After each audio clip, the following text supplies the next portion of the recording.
Chapter 301. Boom! Another section of the city wall collapsed, and the volunteer soldiers swarmed in. Not to mention the east gate, even the north gate in front of them was in danger. Chu Chu and Qin Lei protected Qin Yin together as they retreated from Zhe Tian Palace Hall.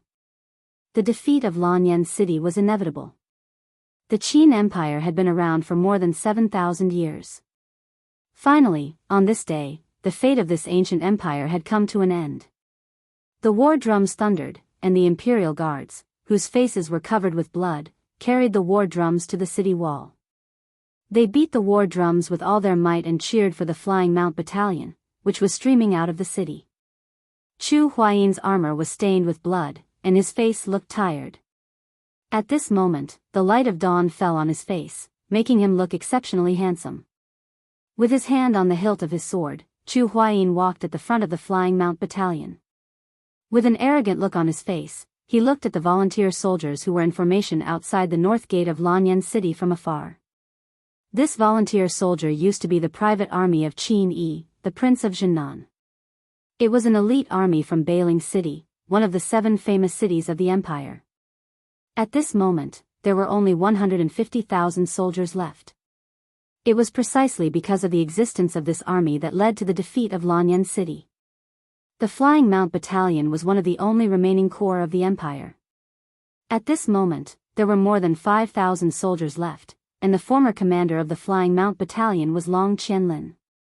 At this moment, Long Qianlin had become the commander of this volunteer soldier in front of them. History repeated itself again and again, just like a reincarnation.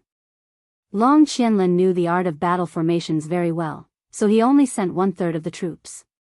50,000 soldiers lined up on the plain, and all of them were armed with spears and shields. They formed 7 circular battle formations, surrounding and protecting each other. Their spears pierced through the gaps between the shields. This was a battle tactic specially created to deal with cavalry. Among the crowd, Long Qianlin spurred his horse forward. With a slightly proud expression on his face, he cupped his fists and said, "Commander Chu Huayin, you are one of the 4 heroes of Lanyan, and also Lin Muyu's brother. Qianlin pays his respects to you. If Commander Chu is willing to surrender, with your ability, Prince Jinan will at least give you the title of Earl or Marquis. Why do you need to risk your life for the decadent and heartless empire?" Chu Huairan slowly unsheathed his sharp sword and said calmly, "I have to bear the burdens of the ruler. His Majesty Qin Jin has bestowed me with great honor. Today, I, Chu Huairan, will use my life to protect his daughter, as well as the 5 million citizens of Lanyan City behind me." "Humph." Long Qianlin sneered, "Bring it on then." Chu Huayin turned his horse around and looked at the Flying Mount Battalion behind him. He said loudly, "I know that all of you used to be in the army of 5 Valleys City and also Long Qianlin's army. But today, all of you are soldiers of the empire. It is a soldier's duty to protect the country.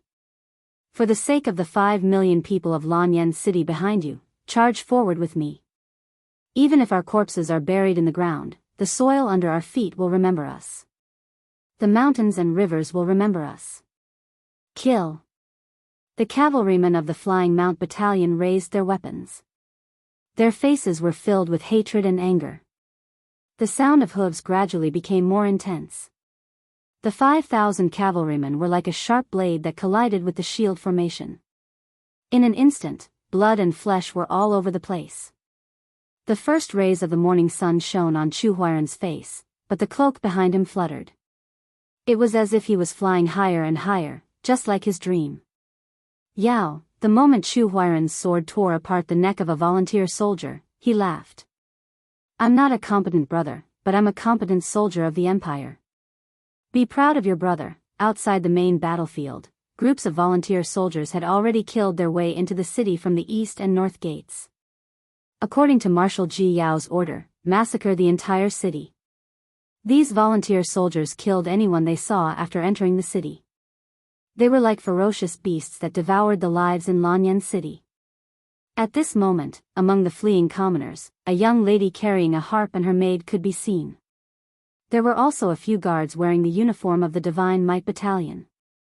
They were moving against the flow of the crowd and heading straight for the north city wall.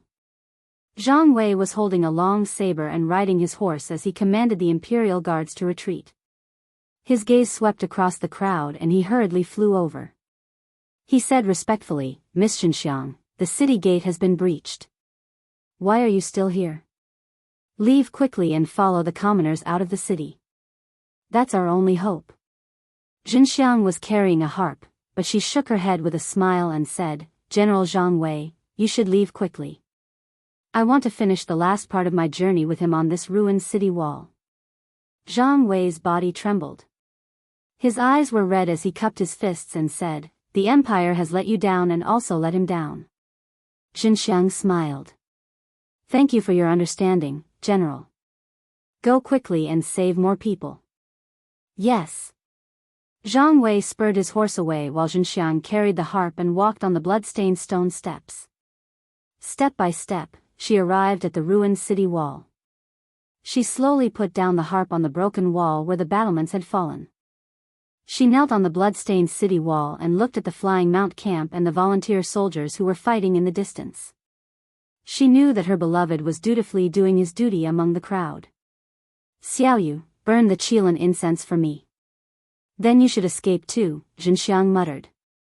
The maid was startled. Tears flowed from her eyes as she said, Miss, Xiaoyu won't leave. Xiaoyu wants to die with you." "No." Xinxiang turned around and looked at her. Her face was filled with gentleness as she said, "You're still young. You haven't met anyone worthy of your love. Your life is still very long. As for me, the person I love is right there. My love will vanish along with him. Once Chu Huai dies, what's the point of Xinxiang living on?" Xiaoyu cried like a pear blossom in the rain, Miss, burn the incense and leave. Be obedient." "Yes, Miss." Xiaoyu lit an incense burner. The purple incense was very strange. Wisps of it lingered around Xinxiang's body. Xiaoyu cried even more fiercely, "Miss, I." Xinxiang gently pulled on the strings of the zither and arranged them one by one. She lowered her head as her tears dripped onto the zither. She held back her sobs as she said, "We live together, and we die together. Xinxiang was born with love, so I have no regrets even if I die." Xiaoyu cried as she retreated a few steps. She said, "If there's a next life, I hope that Miss can stay with Commander Chu for the rest of your life.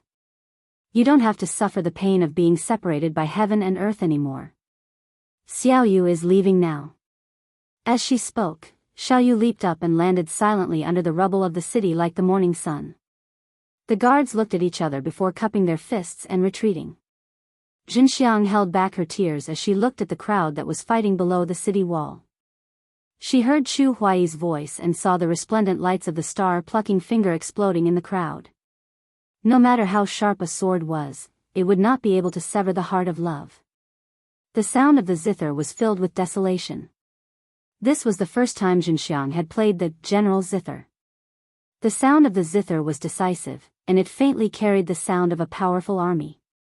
It seemed to resonate with the battle below the city wall. On the battlefield, Chu Huayi's body was riddled with wounds. Even the warhorse he was riding on was riddled with arrows. But as the warhorse galloped, Chu Huayin raised his sword again and again, slashing at the bodies of the righteous soldiers. This was like fate. The battle between Chu Huayin and Long Qianlin was fate. His love for Xinxiang was also fate. The melody on her fingertips trembled continuously. Xinxiang looked at the person she deeply loved from afar, and her face became increasingly pale. Blood flowed out from her nostrils and the corner of her mouth. The sound of the zither also seemed to weaken due to the passing of life. She forcefully opened her eyes, wanting to take one more look at Chu Huai, but her vision became increasingly blurry. "Ah!" Chu Huai roared angrily in the crowd. It sounded like the mournful cry of a dying beast. There weren't many soldiers from the Flying Mount Battalion around him anymore. The Flying Mount Battalion had already become history, just like Chu Huai. Bang! The glow of battle energy surged as Chu Huai's star-plucking finger exploded once again, turning a group of righteous soldiers into a pile of flesh and blood. However, at the same time, a sharp arrow pierced into his chest. Chu Huai howled in pain as he gripped the reins tightly. However, the warhorse that was riddled with wounds had also reached the end of its life, and it slowly knelt down. Chu Huai struggled to pick up his longsword. He looked towards the city wall and saw a familiar figure slowly lying on the zither. Blood flowed down his forehead and into his eyes. This brave and invincible commander of the empire howled in pain as his tears mixed with the blood. He wanted to look again, but he could no longer see anything. He could only swing his sword and slash at the crowd. Pft, pft, pft. Spears pierced Chu Huai's body one after another, but he didn't seem to feel any pain. He waved his longsword crazily, causing heads to fly off. The group of righteous soldiers were so shocked that they retreated one after another. No one dared to move forward anymore. This commander, who was famous for his talent and was one of the 4 heroes of Lan Yen, was like a mad beast. The righteous soldiers formed a circle around Chu Huai, but no one dared to attack him. Chu Huai's body was pressed against the spears as he knelt there. His tears and blood continuously splashed onto the yellow soil. Suddenly, he reached into his clothes and used the last of his strength to take out a blood-stained ball. He said in a voice as soft as a mosquito, "Yao, brother is gone." Outside the battle formation, Long Qianlin was riding on a warhorse. His body trembled slightly as he bowed his head in the direction of Chu Huayin and said, "No one is allowed to touch Chu Huayin's corpse. Do you understand?" "Yes, General." The group of generals cupped their fists. At this moment, a messenger suddenly galloped over and said loudly, "General, something bad has happened. Lin Muyu has led the Longdan army camp's men here. They will arrive at the battlefield in 5 minutes at most." "He's finally here." Long Qianlin raised his hands slightly and said, "Block the north gate of Lanyan City with 20,000 men. Let Lin Muyu and the Longdan army camp enter with the remaining 100,000 men. Surround them. This is a battle of annihilation." A general asked, "General, you want to kill Lin Muyu?" Long Qianlin's eyes flickered as he said, "If you kill someone's elder brother and they have the ability to kill you, will you spare their life?" "I understand." The group of volunteer soldiers slowly dispersed as the Longdan army camp entered. Lin Muyu rode on his warhorse and ignored the volunteer soldiers who were surrounding him. He headed straight for the center of the battlefield and saw countless corpses in the distance. The Empire's purple Yinhua flag was scattered all over the ground. There was a person kneeling at the spot where the most corpses were piled up. His blood-stained commander's cloak fluttered gently in the wind. That was Chu Huai. Lin Muyu felt as if his heart had been pierced by thousands of arrows. His body swayed and he fell to the ground. He scrambled to his feet and stumbled all the way to Chu Huai's corpse. He hugged his ice-cold body and almost couldn't cry. Tears rolled down his cheeks as he hugged Chu Huai's body tightly. He cried out sorrowfully, as if he was a wild beast that had lost its loved one. Chapter 302. Plop, the exquisite ball, which was covered in blood, fell to the ground. Lin Muyu looked at it, and his heart felt like it was being stabbed by a knife. He gently picked up the exquisite ball and stuffed it into his clothes. He raised his hand and tore off his holy temple cloak, instantly tearing it into strips. He mounted his horse and tied Chu Huayin's corpse behind him. Tears flowed down his cheeks as he pulled out the pear-blossom spear that was stabbed into the side of his horse. He muttered, "Revenge." Luo Yu, Wei Chou, and the others pulled out their weapons one after another. Their faces were filled with anger and hatred as they shouted, "Revenge! Revenge!" At this time, Long Qianlin had already finished setting up the battle formation. The Yihan nation's army was all around them. Long Qianlin had 150,000 elite soldiers, and 10,000 of them had been killed by Chu Huayin. There were still 140,000 of them left. His military strength was definitely above that of the Longdan army camp. However, Long Qianlin didn't dare to be careless, because the person commanding the Longdan army camp was Lin Muyu. She was the opponent he feared the most in his life. "Cavalry, move out." The Yiyong army finally mobilized the Lingnan heavy cavalry. About 30,000 of them slowly moved out of the formation, facing off with the flying geese formation. They were ready to attack at any time. Luo Yu raised her spear high and shouted, "Regroup the front line, cone formation." Long Qianlin was too arrogant. He actually wanted to use the flying geese formation to take over the Longdan army camp. However, it wasn't going to be that easy.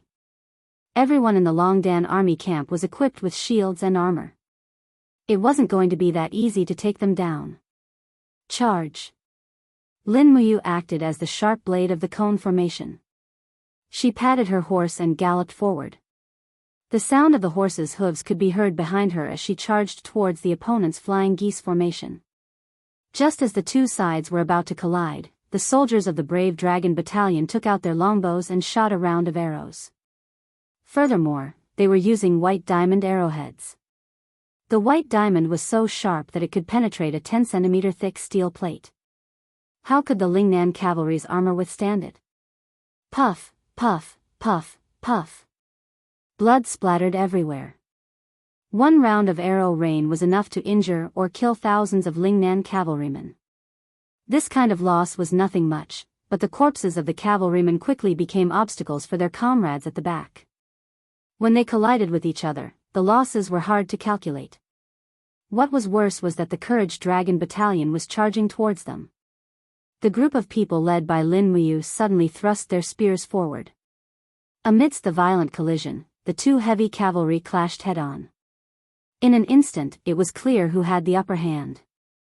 Lin Muyu's expensive equipment showed her advantage. She killed the Lingnan cavalry with a single charge. After nearly 20 minutes of charging, both sides changed their positions and regrouped their formation. They were ready to attack again. However, the Lingnan cavalry had lost almost 5,000 men. On the other hand, the Longdan army camp had lost less than 1,000 men.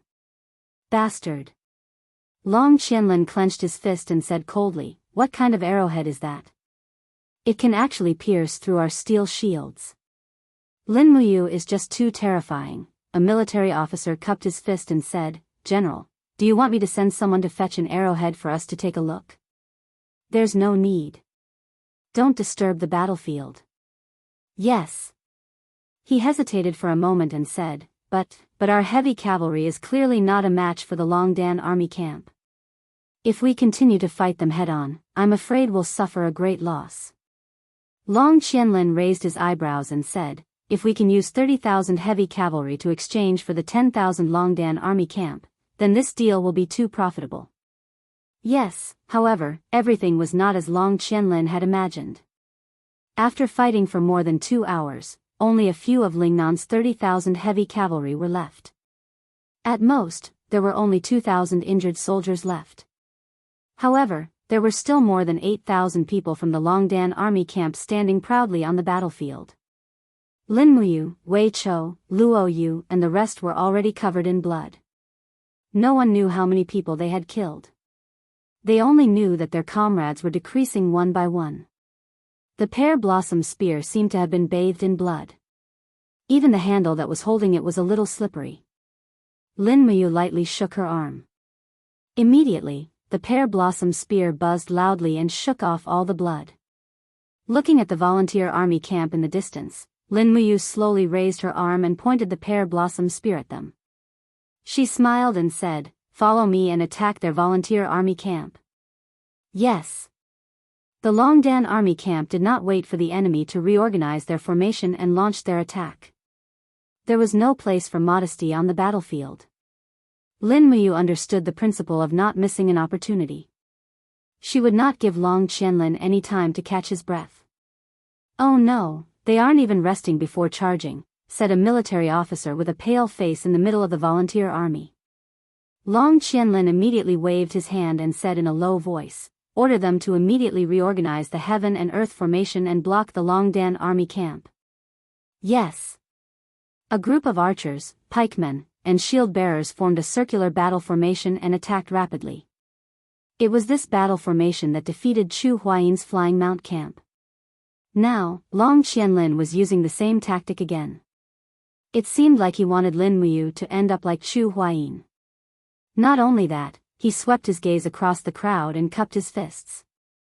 Lord Ko Bin, please come out and help us kill Lin Muyu. Among the crowd, a middle-aged general who seemed to be in his 50s rode out of the formation. His face was expressionless, but when he frowned, an invisible aura descended on the surroundings, causing Long Qianlin and the others to feel a boundless pressure. This was the domain of a Saint Realm expert. This Ko Bin was one of the Saint Realm experts that Luolan had brought down from the Sacred Peak. Currently, he was under Long Qianlin's command. As soon as Ko Bin came out of the battle formation, it seemed like all the Iha Nation soldiers were excited. Lin Muyu and the others naturally did not know about Ko Bin's existence. In the midst of a chaotic battle, how could Lin Muyu be distracted to use the spiritual pulse technique? The pear blossom spear in her hand was stained with blood again. Facing the heaven and earth formation, Lin Muyu decisively ordered the white diamond arrows to open up a path. After shooting the shield bearers on the periphery, they charged straight in and used the heavy armor of the Longdan army camp to block the arrows. At the same time, they trampled with their iron hooves, instantly destroying the heaven and earth formation formed by 5,000 people. Continue, follow me and charge forward. The army collided with the second heaven and earth formation. Lin Muyu took the lead, waved her iron fist, and directly punched out with chaos of the common people. With a bang, more than 10 shield bearers were sent flying and turned into blood. Behind her, Wei Chou shot an arrow and killed captaincy in the formation. Then, the Longdan army camp charged straight in and was about to destroy the second heaven and earth formation. Long Qianlin narrowed his eyes and watched from afar. His palms were drenched in sweat as he said faintly, Lin Muyu, I want to see how you're going to defend against a saint. If you die in battle, I'll collect your corpse. I won't let you suffer any humiliation. You're the same as Chu Huaying, a respectable soldier of the empire. You're the pride of this land. In the battle formation, a person suddenly broke through the wind. It was Ko Bin. Ko Bin held a long saber in his hand and attacked from the right side. The handle of the saber swept diagonally, and the power of the sanctuary surged. Immediately, the heads of 5 soldiers in the Longdan army camp flew into the air. Some of them even had their helmets cut off. After this attack, Ko Bin roared and punched forward with his iron fist. Suddenly, the space was slightly distorted. In the next moment, with a bang, more than 10 soldiers in the Longdan army camp were all swallowed by the flames. The flames in the battle formation soared into the sky.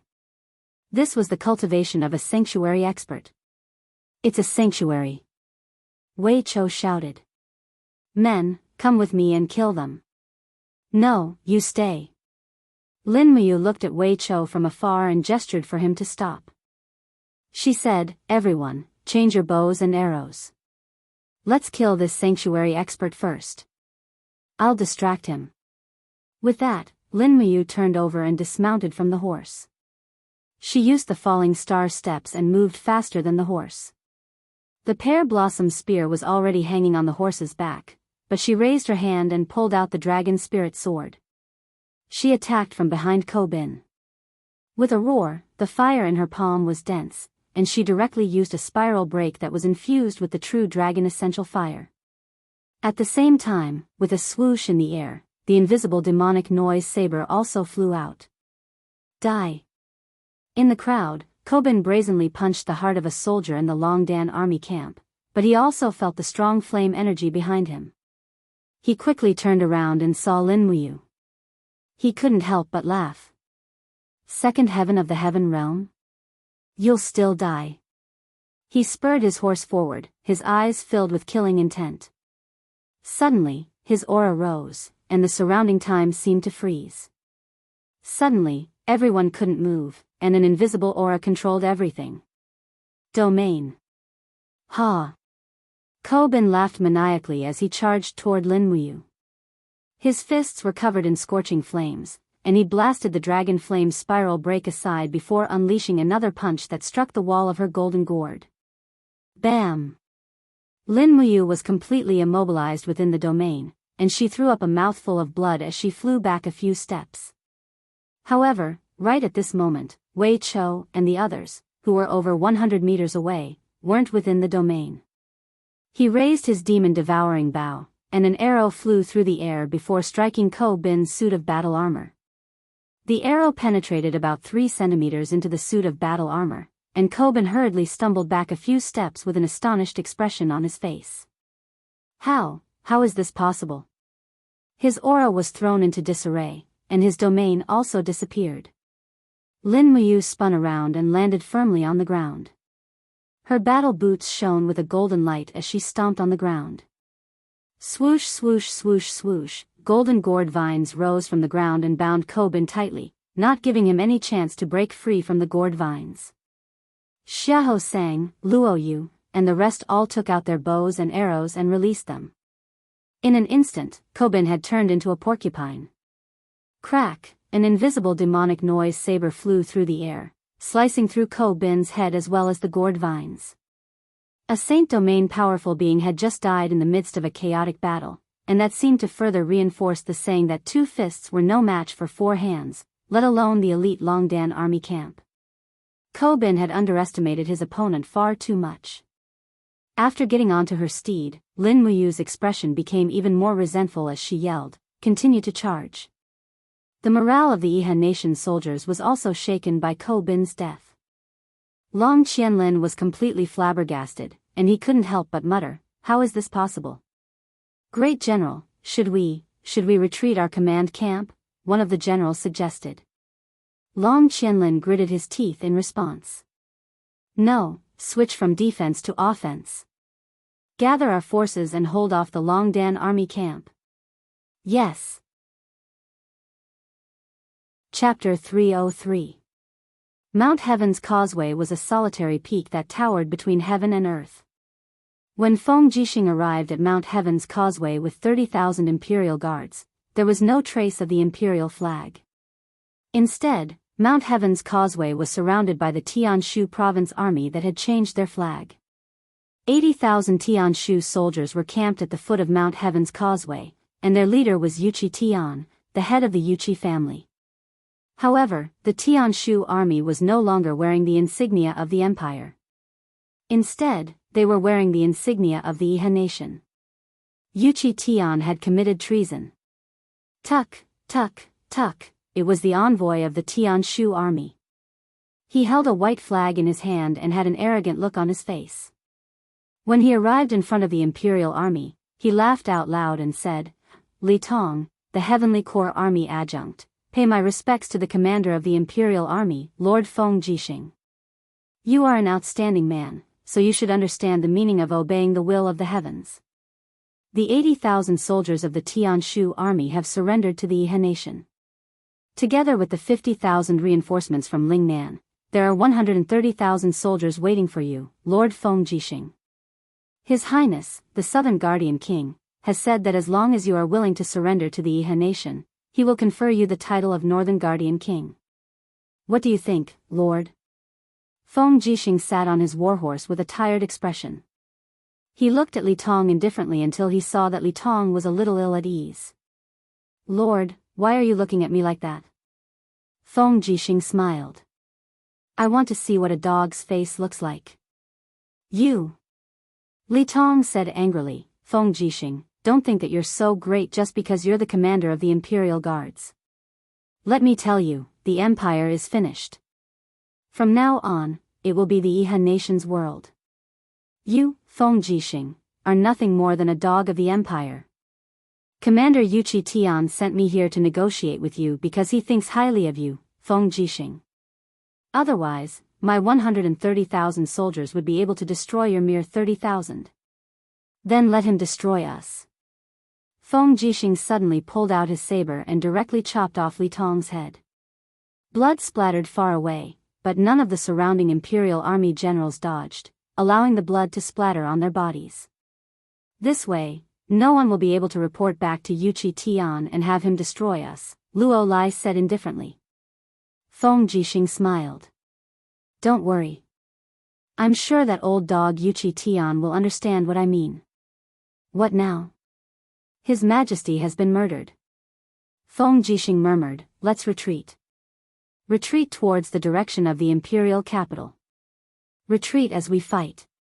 But I don't know if I can bring you all back to the imperial capital alive. We will follow the commander without any regrets even if we die, Luo Lai said with a smile. When Feng Jixing and the others turned around to retreat, the sound of war drums could be heard from behind them. The 80,000 soldiers from the Tian Shu army had already caught up and were charging over from all directions. Meanwhile, another group of Iha Nation's troops appeared in the forest on the side. It was the troops from Lincoln province. Feng Jixing's eyes turned cold as he said, "Don't continue fighting. Cavalry, switch to bows and long-range projectiles. Cover the infantry's retreat." Yes. Sounds of killing could be heard from all directions in the forest.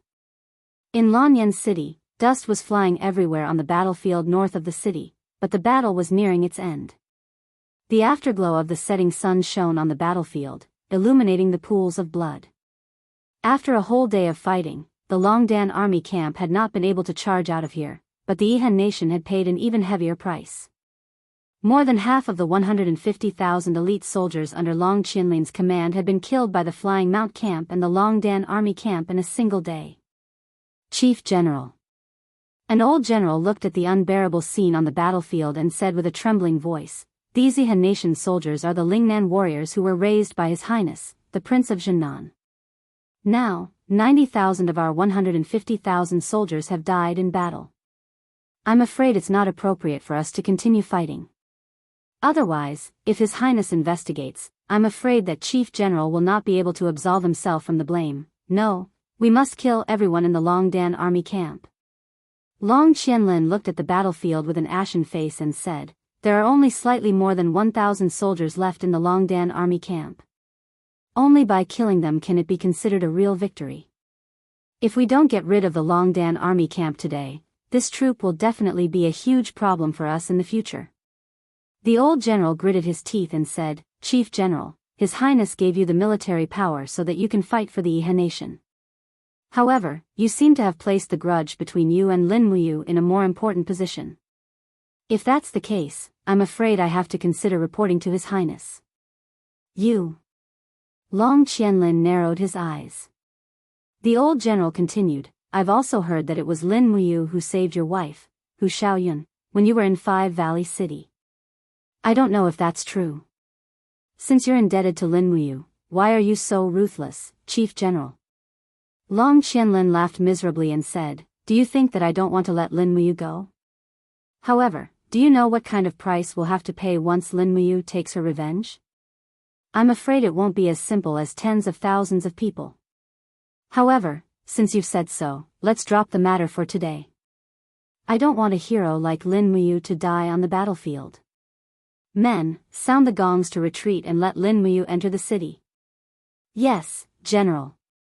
The gong sounded and the Iha nation soldiers under Long Qianlin's command retreated like a receding tide, opening up a path to Lanyan City for the Longdan army camp. Lin Muyu was panting heavily. The fighting energy and physical strength in her body were almost depleted. Even the strength to hold the dragon spirit sword was strained. Beside her, Acatosaurus's red crystal scales were covered in blood. The little fellow was very happy after being released to help in the battle. However, it was so tired that it followed beside Lin Muyu like a reptile. Looking at Lanyan City in the distance, it had already changed. "Xiao Yin," Lin Muyu murmured, but she didn't know if her beloved was still alive. Wei Chou, who was covered in blood, said calmly, "Commander, they're massacring the city." Yes, Lin Muyu could see everything clearly. At this moment, Lanyan City was almost filled with the Iha nation's troops. Under Marshal Ji Yao's iron order, the Iha nation's army of more than 200,000 soldiers were massacring the citizens of Lanyan City. There was no resistance, only death and fear. Boom! Another section of the city wall collapsed, and a body fell from the broken wall. A Guqin and a woman were lying among the rubble. Lin Muyu's gaze swept across, and his heart couldn't help but ache. It was Zhenxiang. He urged his horse forward and carried Zhenxiang's body. He untied Chu Huaying's body and handed them to the soldiers of the Longdan army camp behind him. Luo Yu, lead the Longdan army camp around the city and look for Her Highness Yin and Chu Yao. Once you find them, bring them far away.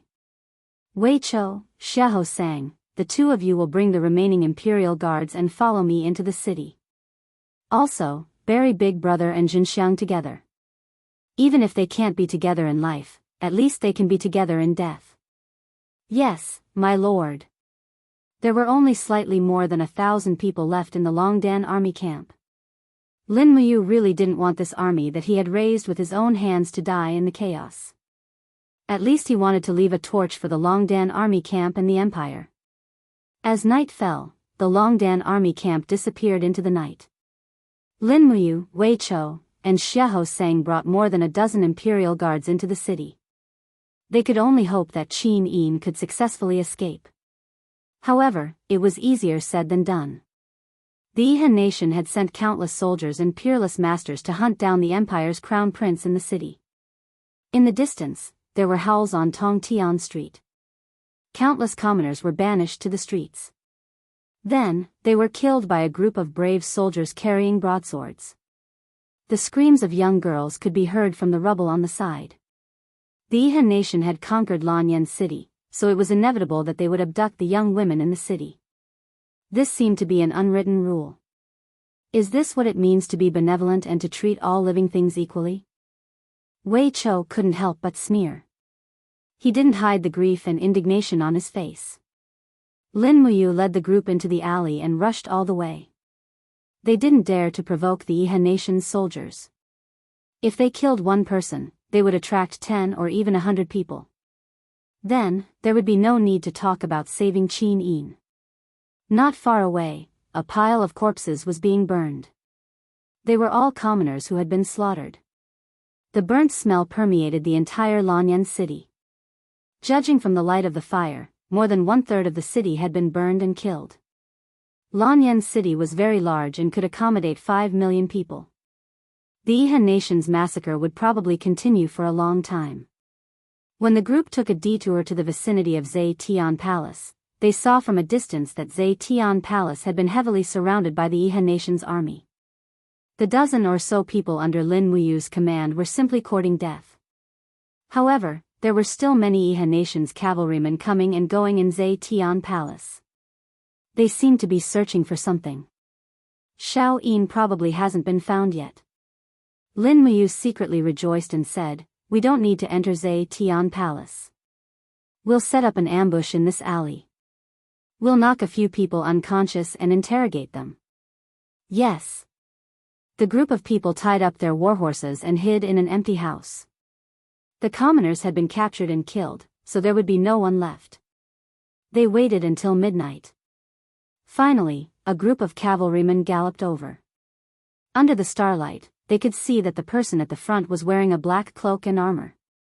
He was actually a high-ranking general with 3 stars on his collar. He was a commander-level person. Lin Muyu's eyes turned cold and she said, "Do it." Swoosh, swoosh, swoosh, the golden gourd vines quickly rose and entangled all the people in the alley. Lin Muyu rushed down with her sword. With a wave of her long sword, she directly cut off the head of the commander at the front. It seemed that he was a civil general who did not know martial arts. The group of people following Lin Muyu were all imperial guards.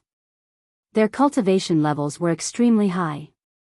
They finished off the group of cavalrymen in 2 or 3 moves, leaving only one alive.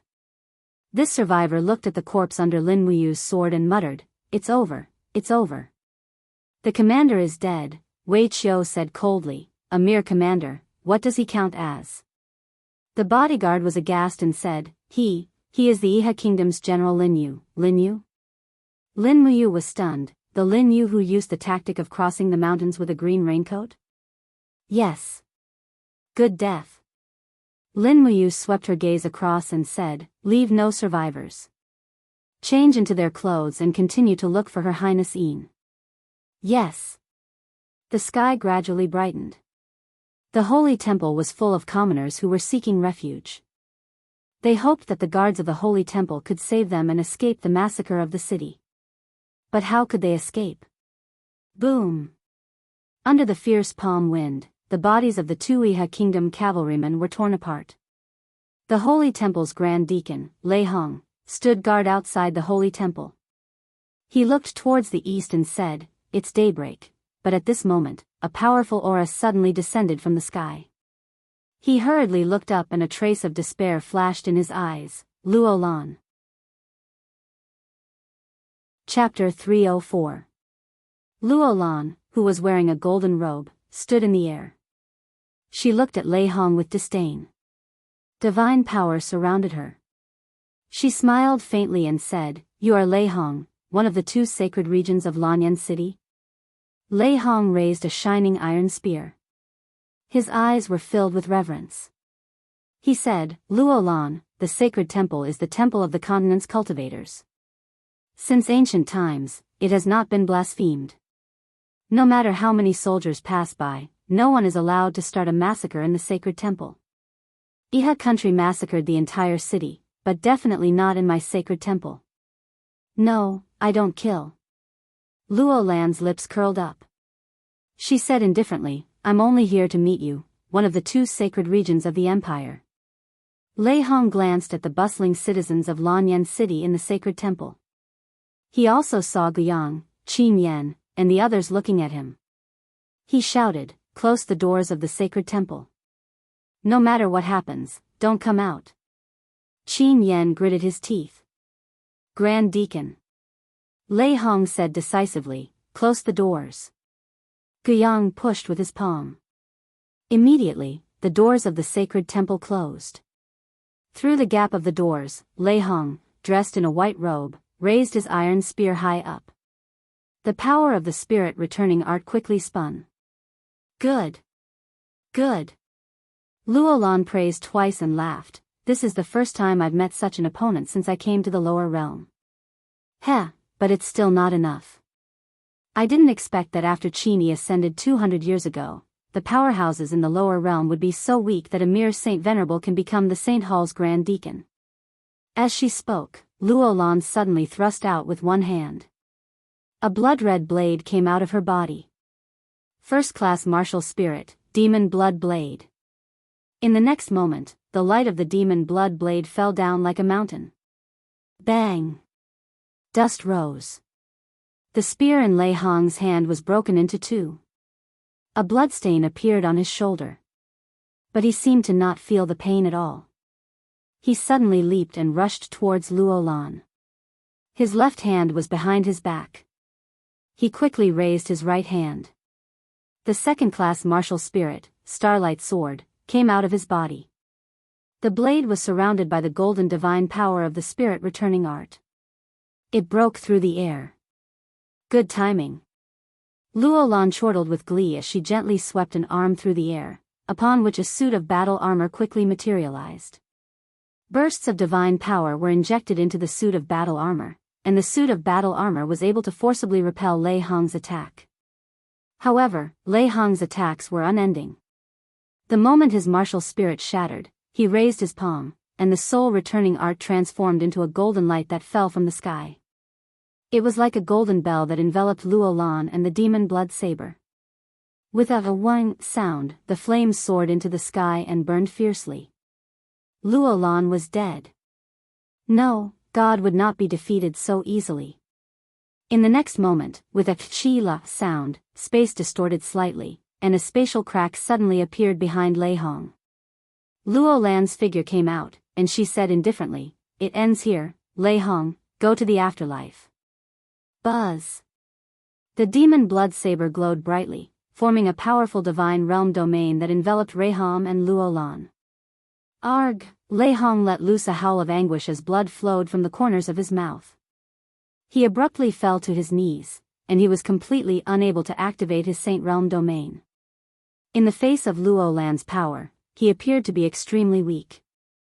Furthermore, the blood that was seeping out of the corners of his mouth transformed into beads of blood that flew toward the demon blood saber. The demon blood saber was a renowned, lethal weapon that devoured the blood essence of others in order to become more powerful. Golden red light swelled even further, and Luo Lan's expression was quite sinister as she chortled with glee. "Accept your fate, the history of our empire is over." Lei Hong's body began to twist and contort, but he gritted his teeth and endured the immense pain without uttering a single sound. A series of bloody grooves appeared on his skin and face, and his energy and blood were being sucked dry by the demon blood saber. However, he was unwilling to give up his entire cultivation base to the demon blood saber. You! Raham roared into the sky. The underworld azure stone ring on his thumb buzzed out of the black tortoise shield. However, it instantly shattered under the pressure of the demonic blood saber. Raham's muscles and chi and blood swelled up as he roared, "Take revenge for me." Pung! Golden light exploded, and the entire plaza in front of the temple turned into a huge pit. Lei Hong's body had already disappeared. Ashes to ashes, dust to dust. A dignified grand deacon of the temple had actually died without a complete corpse. Ding! The azure netherstone ring was very sturdy, and it actually fell into the rubble in the huge pit unscathed. Humph! Luolan snorted coldly, and suddenly slapped out with his palm. Amidst the rumbling sound, the metal doors of the temple turned into dust and fell down. He looked at Guiyang, Qin Yan, and the group of commoners in the temple, and said indifferently, "I, Luolan, have already become a god, and am not willing to harm the common people, so I won't kill you. However, you must tell me, there is still a holy region. Where is that Chu Chu?" Qin Yan raised the fire serpent spear and walked forward step by step, the dragon scale armor covering his body. His eyes were filled with anger as he said, "Don't think that you can humiliate the lives of others just because you are a god. You want to kill Chu Chu? Dream on." Ha ha ha! Luolan looked deeply at Qin Yan, and said, "You are not worthy for me to make a move." Scram! Bullshit! Qin Yan roared angrily, raising his spear and rushing towards the sky. He landed diagonally, and the spear pierced downwards like lightning. However, Luolan did not do anything at all. The protective astral wall on the surface of his body forcefully sent Qin Yan flying. A stream of fresh blood spurted out in the air. Qin Yan's arms were already injured. Falling to the ground in a sorry state, Guiyang hurriedly helped Qin Yan up, his gaze hinting for him to stop attacking. And the group of instructors and sparring masters in the temple were nearly scared out of their wits. It could be seen how strong this god, in front of them, was. The strongest instructor of the temple could not even touch him, and he was already heavily injured. If it were someone else, they would probably have been smashed into pieces long ago. Guiyang looked at Luolan, shook his head, and said indifferently, "The massacre of the Iha kingdom. Everyone's whereabouts are unknown. As for where Chu Chu is, we don't know either." Humph! Luolan snorted coldly, turned around, and flew out. Guiyang sucked in a breath of cold air, and said, "Don't hesitate anymore. Escort the citizens out of the city. The more that can escape, the better. Lord Qin Yan, can you still move?" Qin Yan held onto his spear, wiped off the blood at the corner of his mouth, and said, "I'm fine. Let's go." "I wonder how Big Brother and Big Brother Lin Muyu are doing." An instructor cupped his fists, and said, "I heard that the Flying Mount camp was completely annihilated, and Lord Chu Huayin has already died for the country." Qin Yan was startled, and his eyes could not conceal the vexation and unwillingness, and said, "As soldiers of the Empire, we are hiding here. We can't be like Lord Chu Huayin. His blood has already dyed the yellow sand. This is simply a type of humiliation." Guiyang said, "To be able to escort these thousands of citizens out of the city is a merit of our temple. Quick, don't hesitate, get everyone out. Hiding in the temple will never escape this massacre." "Yes." Under the ruins, Lin Muyu, Wei Chou, and the others were wearing the uniforms of the Iha nation's soldiers, and they slowly rode their horses under the southern city wall of Lanyan City. They did not dare to shout loudly, and could only search for Qin Yan's figure among the passing citizens. At the city gate, a group of Iha nation's soldiers armed with swords and sabers were guarding there, blocking the citizens' path of retreat. Any citizen who wanted to pass through this place had already been killed, and the corpses were piled up like a mountain. Some were burned on the spot, some were dragged further away to be buried, and even more were left exposed in the wilderness. Lord. After seeing Lin Muyu's military rank, a patrolling officer immediately cupped his fists respectfully and said, "May I know where Lord is going?" Lin Muyu glanced at him and said, "Remnant of the Empire, where is Qin Yin?" The patrolling officer smiled and said, "So Lord is also here for the 1 million Qin Yin coins. 1 million Qin Yin coins?" "Yes, Marshal Ji Yao offered a reward this morning. Anyone who captures Qin Yin will be rewarded with 1 million Qin Yin coins. However, it's not easy to capture Qin Yin. The Imperial Army is not completely wiped out yet, and it's said that Qin Lei has brought thousands of men to protect Qin Yin and leave the city through the broken wall. However, he can't have gone far, and General Lu Zhao has already led 20,000 cavalry to chase after him." "Where are the Imperial Guards?" "The southern suburbs." "Got it. Move aside, we're going out of the city to chase after him." "Alright, let them through." Outside the city, there were piles of corpses everywhere. This massacre had become a feast for the Yihan nation of Lingnan. Lin Muyu traveled quickly in silence, while Wei Chou, Xiahou sang, and the others had ashen faces and bloodshot eyes. As Imperial Guards, they could not protect the citizens of the Empire. Wasn't this a kind of mockery? Command. Wei Chou's ears perked up, and after listening attentively, he said, "There are sounds of fighting in the southeast." Lin Muyu's spirit pulse technique had also sensed many auras ripples, and she said, "Go quickly, we might be able to make it in time." Yes. The horses galloped through the blood-stained soil, and when Lin Muyu and the others rushed out of the forest, they saw a group of people fighting in the distance. However, the battle was nearing its end, and there were corpses of Imperial Guards and Iha soldiers everywhere. In the open space in the forest, there were hundreds of Iha nation archers holding bows and arrows, continuously shooting at the people in the inner circle. "All right." A mid-ranked officer raised his hand and said, "The Imperial Guards of the Qin Empire are all dead, so let's not waste time here. Let's go and chase after Qin Yin. We must eliminate her." "Yes." After the hundreds of Iha soldiers left on their horses, Lin Muyu and the others rushed to the battlefield, only to discover that there were many corpses of Imperial Guards around them. At the center, there was a person kneeling there, his entire body pierced with arrows, and the white cloak embroidered with a golden-purple flower was already dyed red with blood. That cloak. White-robed Imperial Guards, it was Qin Lei. Lin Muyu's heart felt as if it had been clawed into pieces. She flipped off her horse and staggered, almost losing her footing. She walked shakily to Qin Lei's side, wanting to hug him, but she realized that there wasn't even a place for her to put her hands on. Qin Lei was kneeling there, his entire body pierced with arrows, and his neck had also been pierced by 7 to 8 arrows, causing blood to flow. "Qin. Big brother Qin Lei." Lin Muyu's voice trembled, and she was almost unable to speak. Qin Lei did not die. He closed his eyes, and his tears mixed with blood flowed down. He cried and said, "Is it you? You? Lin Muyu.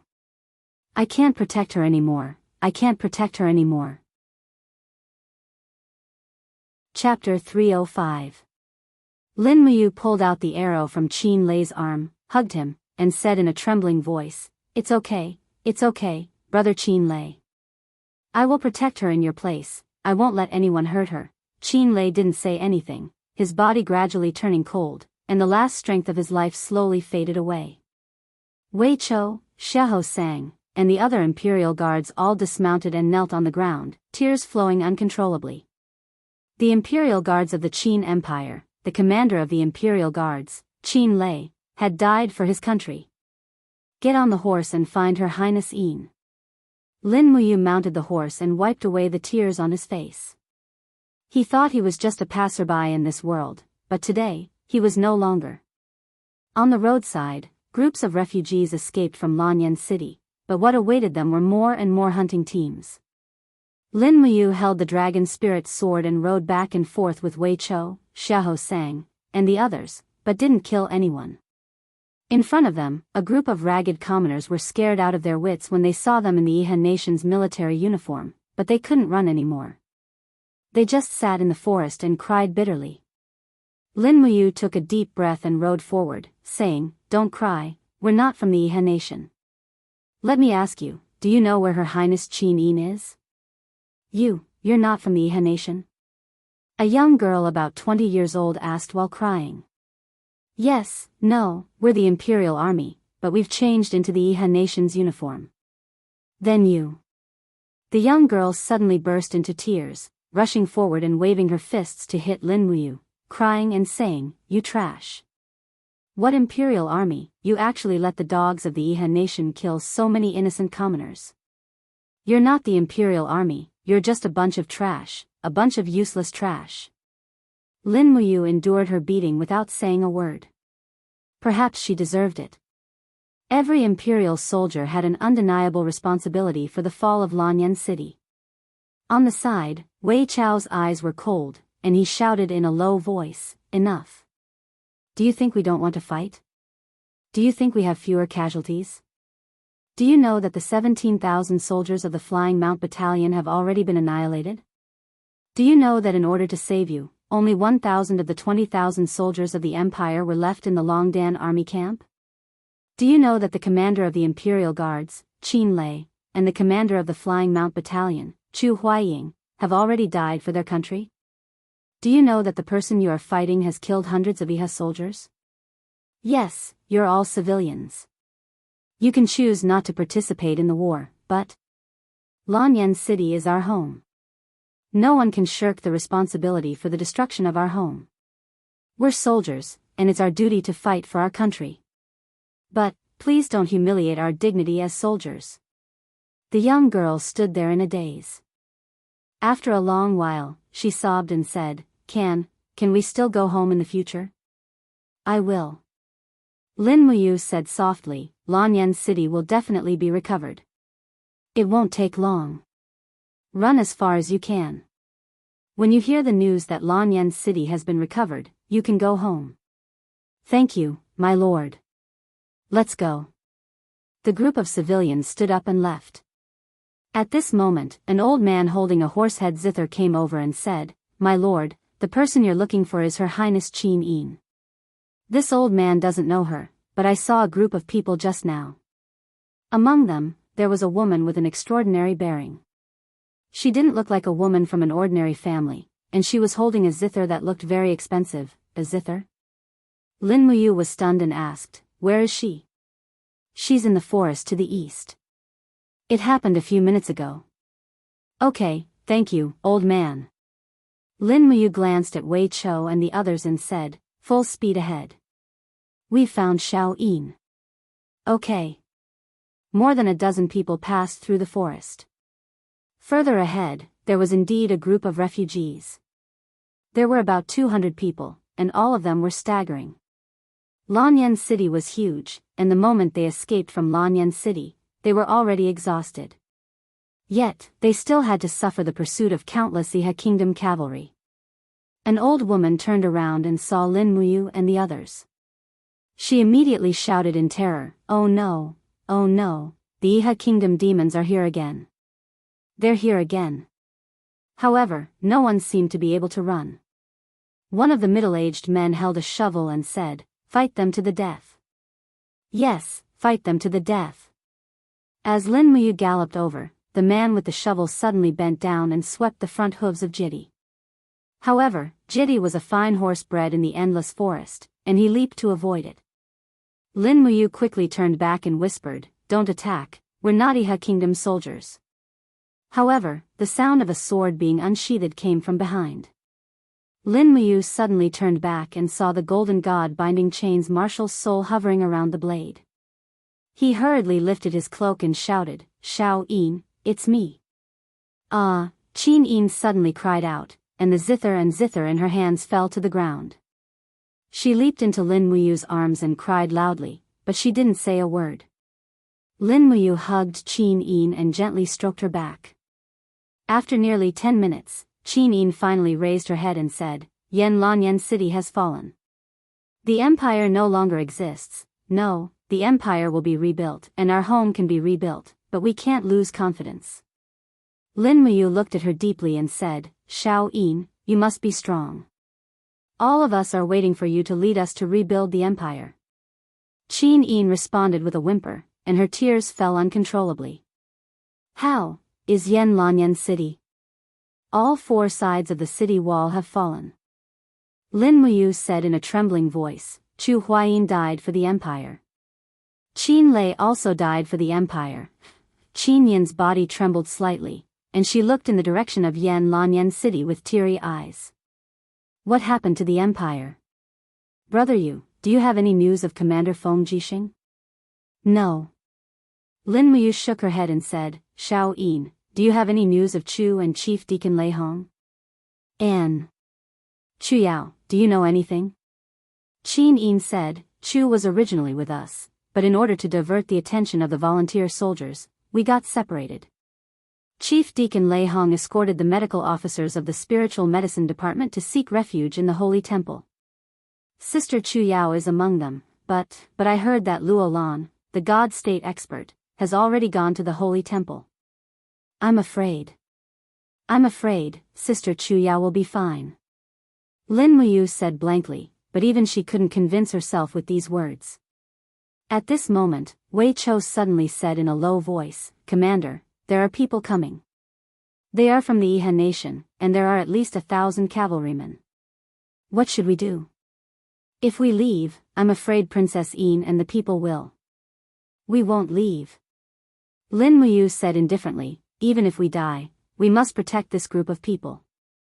But don't act rashly. We can't beat 1,000 cavalrymen. Yes. Lin Muyu turned her horse around and walked over to the Iha nation soldiers. There was a captaincy in this group, and when he saw Lin Muyu's military rank, he immediately cupped his fists and smiled. So it's the general here. This subordinate is Captaincy Ding Shi of Sunset City. I wonder why the general is here, with a group of traitors of the empire? So it's General Ding Shi. Lin Muyu smiled and said, I've been fighting non-stop these days, and my body is a little tired. When I chased here, I found a zither girl in the crowd who knows how to play music, so, I stayed behind to listen to her play a few songs. Ding Shi's gaze swept across Qin Yin in the crowd, and a trace of shock flashed across his face. Then, he revealed an understanding expression. The general has a good eye. The marshal has already ordered the massacre of the city. If the general likes this girl, you can take her with you. As for these traitors of the empire, this subordinate will take care of them for the general. No need. Lin Muyu raised her hand and said, don't let the blood spoil the mood. General Ding, go by yourself. This group of people. I will take care of them myself later. Don't worry. Yes, General. Then this subordinate will also stay behind and listen to a song with the general before embarking on the journey. Okay. Lin Muyu sat down cross-legged. Wei Chou, Xiahou sang, and the others also sat down. Under Lin Muyu's gaze, Qin Yin lifted her cloak to cover her face. She silently sat cross-legged on the grass. After straightening the strings of the zither, she slowly began to play. Her red lips moved slightly, and she sang the battle song of the Qin Empire, the Ballad of the Autumn Goose. Every word fell on the heart of every soldier of the empire like a drizzle. The world is vast, the mountains and rivers are vast, the cold moonlight shines into the battlefield, the rice river is green, the breeze is blowing, the warriors of the empire go to war together to kill all the jackals and wolves, a life of frivolity, who will comfort my wounds, the road home is already impossible to look forward to, only sighing at the high mountains and long rivers, unhindered in all directions. Forever defending the country, what harm is there for the soul to return to the ends of the earth? Broken battle robes, warriors, where will the autumn goose be buried? Please take my soul back to the hometown. When the song ended, Wei Chou, Xiahou sang, and the others all had tears in their eyes. Lin Muyu also felt a lump in her throat, thinking of the deaths of Chu Huayin, Qin Lei, and the others. Perhaps, this song of Qin Yin could comfort these dead souls, as well as herself and Wei Chou, the remaining soldiers of the empire. Ding Shi's eyes also turned red. He turned over and mounted his horse, cupping his fists, and said, General, I will take my leave. I hope that General will take care of yourself. As long as there is a glimmer of hope, there is still hope for the future. Lin Muyu was stunned. Could it be that Ding Shi already knew that the girl playing the zither was Qin Yin? It must be, but Ding Shi actually let them go. Not long after Ding Shi led his troops away, the sound of hooves came from the east again. A large group of people rushed out of the forest, holding the battle flag of the Longdan army camp in their hands. Although this group of people looked battered and exhausted, under the morning light, the Empire's insignia on their chests glowed with a charming luster. It was Luo Yu and the others. "Milord." Luo Yu also recognized Lin Muyu and the others. She immediately dismounted and knelt down, saying, We didn't find Her Highnessing. It's okay, I found her." Lin Muyu stretched out her hand and pointed behind her, saying, "Quickly come and greet Her Highnessing." Immediately, more than 1,000 Longdan army camp mercenaries dismounted and knelt down on one knee, saying, "Your subordinates greet Her Highnessing." Qin Yin was moved. She raised her hand, saying, "All of you, rise." Lin Muyu said, "Time is of the essence, don't delay anymore. Wei Chou, Luo Yu, the two of you join forces and escort Her Highnessing out of Lanyan City." "Milord, where are we going?" Luo Yu asked. "Dragon Rocky Mountain," Lin Muyu thought for a moment, then said, "After getting in touch with Cloud Province, escort Her Highness to Twilight Rain City. No matter what, Duke Yun is Her Highness' maternal grandfather, he will protect her." "Yes." Looking at the way Lin Muyu mounted the horse, Luo Yu was stunned. She asked, "Milord, where are you going?" I'm going to look for Chu Yao." Lin Muyu's expression darkened, and she said, "Once Big Brother Chu Huayin is dead, I will be his only relative. I must find Chu Yao, otherwise, I will be letting down Big Brother Chu's spirit in heaven. Your subordinate will go with you." "Don't be ridiculous, you guys escort Her Highness out of here. I can come and go freely by myself, you guys will only be a burden if you follow me." "Yes, milord," Qin Yin suddenly called out softly. "What's the matter, Xiao Yin?" Lin Muyu asked with a smile.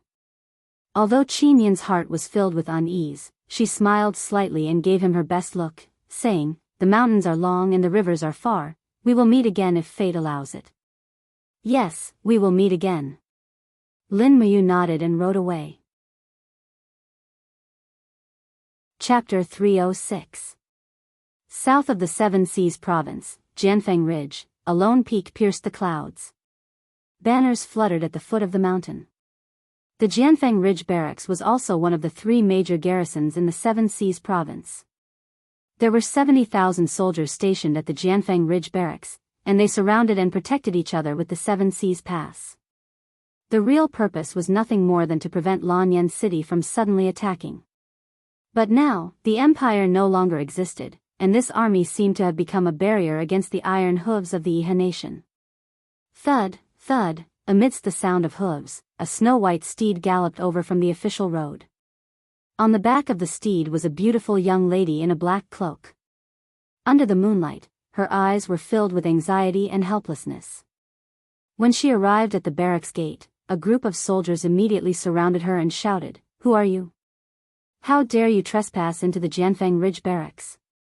Tang Xiaoxi flipped off the steed, and a beautiful face appeared in front of everyone. A 10-man squad leader immediately knelt down with his spear and said, "Princess Shi." Immediately, everyone knelt down in a circle. Tang Xiaoxi looked at everyone indifferently and said, "Bring me to Commander Tang Zhen of the Jianfeng Ridge Barracks." Yes. Tang Zhen was promoted to the commander of the Jianfeng Ridge Barracks after the Battle of Demon Subduing Pass. He was considered one of the important generals of the Seven Seas City. When Tang Xiaoxi rode the steed to the front of the central tent, Tang Zhen had already come out to welcome her. He cupped his fists and said, "Subordinate Tang Zhen greets Princess Shi. May I know what brings Princess Shi to the Jianfeng Ridge Barracks?" "Commander Tang Zhen, please send troops to reinforce Lanyan City," Tang Xiaoxi said resolutely. Tang Zhen sighed and shook his head. "It's too late. Just this afternoon, we received news that Lanyan City has been breached. Her Highness Qin Yin is missing. The Flying Mount camp and the Imperial Guards have been annihilated. It said that Chu Huayin and Qin Lei died in battle. Feng Jixing led 30,000 Imperial Guards out of the encirclement. What? Tang Xiaoxi retreated a few steps and fell onto her steed. This news was like a bolt from the blue, and she couldn't accept it. Princess Shi, are you all right? Tang Zhen asked with concern. Tang Xiaoxi felt a sharp pain in her chest. She clutched her chest and frowned. Where's Mu? How's Lin Muyu? Tang Zhen said, Lin Muyu led 15,000 Longdan army camp soldiers to a bitter battle with Long Qinlin's main force outside the city's north. After killing 70,000 volunteers, the entire army was annihilated. Lin Muyu's whereabouts are unknown. Ah, Tang Xiaoxi felt as if she had been struck by lightning. She stood there dumbfounded, and tears streamed down her cheeks. Princess, Tang Zhen wanted to say something but stopped. This morning, this general had received Duke Lan's letter and ordered me to hold back no matter what. Without his orders, I cannot even deploy a single soldier. No. Tang Xiaoxi took out a token from her bosom. It was an iron order of the Tang sect. She said, Tang Zhen, I order you to immediately deploy 50,000 soldiers to Lanyan City with me. In addition, send the winged cavalry to the demon-subduing pass and send an order to Ling Huyen. Order her to deploy 100,000 demon clan troops to reinforce Lanyan City with us. But, Princess, what? Do you want to disobey the Iron Order of the Tang sect? Are you still a general of the Tang family? Are you still a general of the Qin Empire? I. Tang Zhen gritted his teeth and said, yes, sir. Tang Xiaoxi's beautiful eyes looked at the stars in the southern sky. It was dim there. She murmured, Mu, Shao Yin, you must hold on until I come. Don't die. In Lanyan City, there were ruins everywhere. It was a mess. Lin Muyu's nose was filled with the strong smell of blood. He rode slowly on Tongtian Street. On the street, there were piles of cold corpses, and flies were flying. Farther away, the soldiers of the Iha kingdom were holding a banquet. They surrounded a group of women in Lanyan City and roasted them with bonfires. They listened to the screams of the girls for fun. Lin Muyu clenched his fists, and the golden marshal's soul lingered on his arms. But he held back in the end. Yes, he had more important things to do. He could not die here. He quietly came to the holy temple, only to find that it was already on fire. The fire was blazing, just like the fire of Hushi in the distance. The entire imperial capital was in a state of death. In front of the temple, there was a huge crater. Lin Muyu furrowed his brows. His spirit pulse technique detected traces of spiritual energy coming from the rubble. He dismounted from his horse and rummaged through the rubble. Finally, a pitch-black nether stone thumb ring appeared in front of him. This was the gift he gave to Lei Hong. Lei Hong had once said that he wouldn't throw this thumb ring away even if he died. A rather familiar aura filled the air. This was the aura of Lei Hong's power. But Lin Muyu could not feel Lei Hong's life force. He had already disappeared with the wind. Holding the thumb ring, the cold wind blew on his face. His body trembled slightly, and he felt an indescribable heartache. He slowly knelt in the rubble and curled his body in pain. He was like a shrimp, shivering miserably in the cold wind and crying softly. Lei Hong had died in battle, and the holy temple had been burned to the ground. But, where was Chu Yao?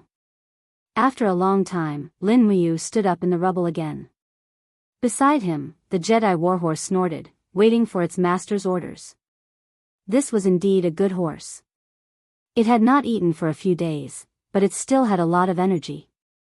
Jumping on the horse, Lin Muyu came to the front of the spiritual medicine division. But he found that the door of the spiritual medicine division was already broken. He slowly urged the horse in, but there was no one. The main hall of the spiritual medicine division was filled with corpses. Almost all the pharmacists had been killed, but there was no corpse of Chu Yao. Don't kill me, don't kill me. Suddenly, a voice came from the medicine cabinet in the corner. Lin Muyu walked forward and said indifferently, "Come out." But the person was still trembling and begging, "Don't kill me, don't kill me." In a fit of rage, Lin Muyu raised her sword and slashed the cabinet open. Behind her was a man hugging his knees, trembling uncontrollably. His shoulder was covered in blood, as if he had been slashed by a sword, and he looked rather familiar. It was Luo Bin, the son of Minister Luo Xing. Luo Bin? Lin Muyu looked at him coldly and asked, "Why are you hiding here?" Luo Bin also recognized Lin Muyu, and hurriedly crawled over to hug the front leg of the Jedi warhorse. "Lin Muyu, take me away, take me away. I don't want to die, I don't want to die." Lin Muyu looked at him in disgust. "I'm asking you, where did Chu Yao go?" Chu Yao. Chu Yao left with Qin Yan and the rest. They are being chased, to the South Gate. South Gate? Lin Muyu snorted coldly, turned his horse around, and left. People like Luo Bin should be left to fend for themselves. The night passed quickly, and when Lin Muyu arrived at the South Gate, he found that there were only some Iha country guards here. He didn't see Qin Yan, Chu Yao, and the rest. "Milord, are you patrolling at night?" a guard asked respectfully. Lin Muyu didn't speak, but the spirit pulse technique transmitted a threatening power he had never felt before. A vast domain descended from the sky, and he hurriedly raised his head to see a person walking through the air, and a palm filled with divine power came crashing down. It came too quickly. Lin Muyu hurriedly leaped off the horse's back with falling star steps. However, she only heard a cry of agony. The Jedi warhorse had been smashed into pieces just like that. Her heart ached. At the same time, she raised her head and saw that the person was floating in the air. His golden robes fluttered in the wind as he looked at her with a pair of eyes filled with disdain. "Luo Lan. It was you who killed Great Deacon Lei Hong?" Lin Muyu said coldly. Luo Lan smiled faintly. "It was me, but, compared to Lei Hong, I want to know how capable you, one of the 4 heroes of Lan Yen, are to be put in such an important position by that old dog Qin Jin." Bastard. Lin Muyu knew that he couldn't escape, and could only fight with his life on the line. He swung his blade, and increased his battle energy to 100%. With a shout, the blood in his body boiled, and the golden gourd martial soul's light shot into the sky. For a moment, the world spun, and the universe reversed. It was as if all the power in the world could be used by him. 6 glorious heavenly calamity. "Yo, fighting with your life on the spot?" Luo Lan smiled faintly, and slowly opened his hand. The demon blood saber's light shot into the sky, and its aura did not lose to the 6 glorious heavenly calamity. Lin Muyu's heart went cold. Under Luo Lan's godly state domain, it was already difficult for her to raise her battle energy. Forcibly activating the 6 glorious heavenly calamity brought her endless pain, and her body felt as if it would explode at any moment. At this moment, the voice of the 7 luminaries demon emperor came from the depths of her high heavens. "You want to fight with a god? You lunatic." Lin Muyu roared, "Do I have any other choice? Help me." The 7 luminaries demon emperor sighed sorrowfully, "I owe you my whole life. This time, I'm really going to be dragged down by you. It's a pity that I've just cultivated a complete godhead." Sigh. Suddenly, the 7 luminaries demon emperor let out a shrill cry, and immediately, Lin Muyu felt strands of divine power entering her high. The strands of golden warmth quickly flowed into the longsword, and increased the power of the 6 glorious heavenly calamity. "Come on."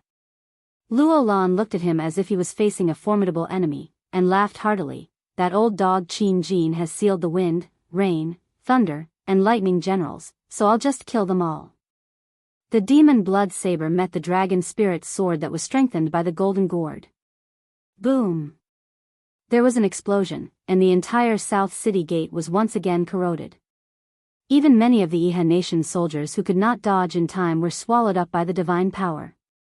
The demon blood saber emitted a strong devouring power, causing the divine power in Lin Muyu's body to quickly dissipate. This 6 glorious heavenly calamity was defeated. Pfft! Spitting out a mouthful of blood, Lin Muyu felt a burning pain in her shoulder. The demon blood saber's cold light had actually cut into her body, and blood flowed out.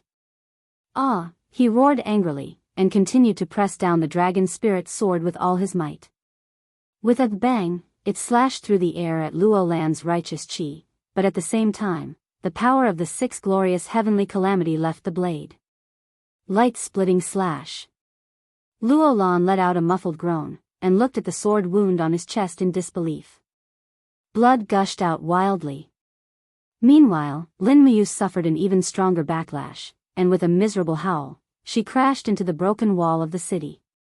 At the same time, with a roar, a Catasaurus penetrated through the plane and pounced at Luo Lan with its claws and fangs bared. Evil creature, die. Luo Lan's 5 fingers were like claws, and with one strike, it pierced through a Catasaurus's head and directly crushed the crystal core. A Catasaurus, dead. This attack did not stop. Luo Lan looked at the heavily injured Lin Muyu with a ferocious expression, and with absolute crushing strength, he suddenly stabbed his 5 claws into Lin Muyu's chest. Blood spurted out, and he cackled, "You are just a piece of trash. What right do you have to think that you can change the laws of this world? Ha ha ha. I am a god, only I can set the laws of this world." The light in Lin Muyu's eyes was the light of destruction and despair. He looked at Luo Lan, and lightly said, "Kill me. If this world cannot destroy me, then I will definitely destroy this world." Puff. Blood flowed, and Luo Lan grabbed Lin Muyu's heart, and directly crushed it. That wisp of spiritual sense finally dissipated, and Lin Muyu could no longer see anything. Emptiness. Everything returned to emptiness. Was this the feeling of death? A Catasaurus's corpse lay quietly next to its master's corpse. The red crystal scales on its body rapidly melted into blood, enveloping Lin Muyu's body, and condensed into dark red ice crystals. In the next moment, the ice crystals crazily devoured everything around them, and even Luo Lan was forced to take a few steps back.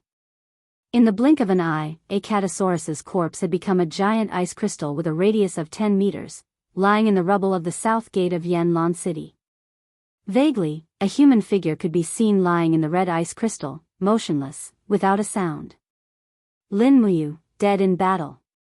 End of the first volume, Falling Lilies and Falling Lilies. Notes: Falling Lilies and Falling Lilies, Hun, refers to flowers falling from trees, some falling on mats, and some falling into manure pits. It means that people are born unequal, some born in the royal family, some born in the poor. Many people are born with different responsibilities than others, and Qin Yin's name comes from this idiom. Qin Yin is like a flower on a tree, falling into the royal family, but also has to bear a completely different fate. Next, I welcome everyone to continue reading the second volume, Silver Flowers. A new chapter in history is about to open. Chapter 307. The next day, the news of Lin Muyu's death spread in Lanyan City. The soldiers of the Iha kingdom celebrated with each other. To them, Lin Muyu was like a mark of death. What kind of person could kill the 70,000 elite soldiers of the Iha kingdom with only 15,000 soldiers? With the death of Lin Muyu, the Longdan army camp was gone, and the nightmare of the Iha kingdom was gone. On April 15, 7731 of the Empire calendar, Lin Muyu, one of the 4 heroes of Lanyan City, died in battle. At this point, no one in Lanyan City dared to resist the soldiers of the Iha kingdom. The Qin Empire was officially destroyed on this day. On the same day, the 12 provinces of the empire fell into the hands of the Iha kingdom, except for Qihai province and Yinzhong province. The Iha kingdom was officially established, and the capital was set in Bailing City in the Lingnan. The people elected Qin Yi, the Prince of Zhenan, as the commander-in-chief, to command the world. 3 days later, Qihai City and Muyu City sent letters of submission at the same time. Tang Lan and Su Muyun had already recognized Qin Yi as the commander-in-chief. At this point, the world was unified and belonged to the Iha kingdom. Dozens of miles west of the Tianming mountain, there was a camp with a flag flying in the air. This was the only place in the empire where the Qin family's purple Yinhua flag was still flying. Imperial Army. In the main tent, Feng Jixing looked haggard. There was no trace of his former high spirits. So what if he had 30,000 imperial soldiers? After all, he couldn't stop the collapse of the whole empire. Luo Lai opened the tent and stepped in. He said, "Commander, they have already set up camp 10 miles away. Long Qianlin has personally led the troops." "The troops? How many troops?" Feng Jixing looked up at him. Luo Lai cupped his fists and said, "A total of 300,000 troops." Feng Jixing felt a chill in his heart. He murmured, "What other news?" Luo Lai said, "Chu Huayin and Qin Lei died in battle. In addition, I received news this morning that Lady Lin Muyu. What happened to you?" Feng Jixing shuddered. Master Lin Muyu was killed by Luo Lan 3 days ago. He self-destructed at the south gate of Yanlan City. Many people saw his body frozen in purple ice. "You?" Feng Jixing's fist slowly landed on the table. A trickle of blood flowed down his chin and landed on the white dossier. He did not dare to raise his head, nor did he want to.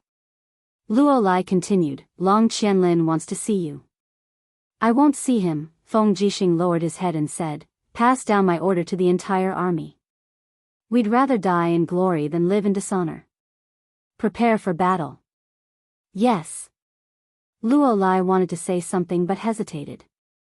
After pausing for a few seconds, he said, "Commander, the Empire is no longer here. There is no news of Her Highness Ing. It is said that Great Deacon Lei Hong and Chu have been killed by Luo Lan. Is there any meaning in us persisting like this? Why don't we let Long Qianlin come to the main tent and listen to what he has to say? Long Qianlin killed Chu Huayin and still dares to come see me?" Feng Jixing said angrily, "Isn't he afraid that I will chop him into pieces?" "Sir, Feng Jixing took a deep breath. He seemed to have aged a lot and said, "Let him come." "Yes." Not long after, a flying general entered the Imperial Army's camp. It was Long Qianlin. "Dismount!" Luo Lai shouted in a low voice. Long Qianlin raised his hands and smiled faintly. "I didn't even bring a weapon. There is no need to be so nervous." Long Qianlin's expression was still calm when he entered the main tent.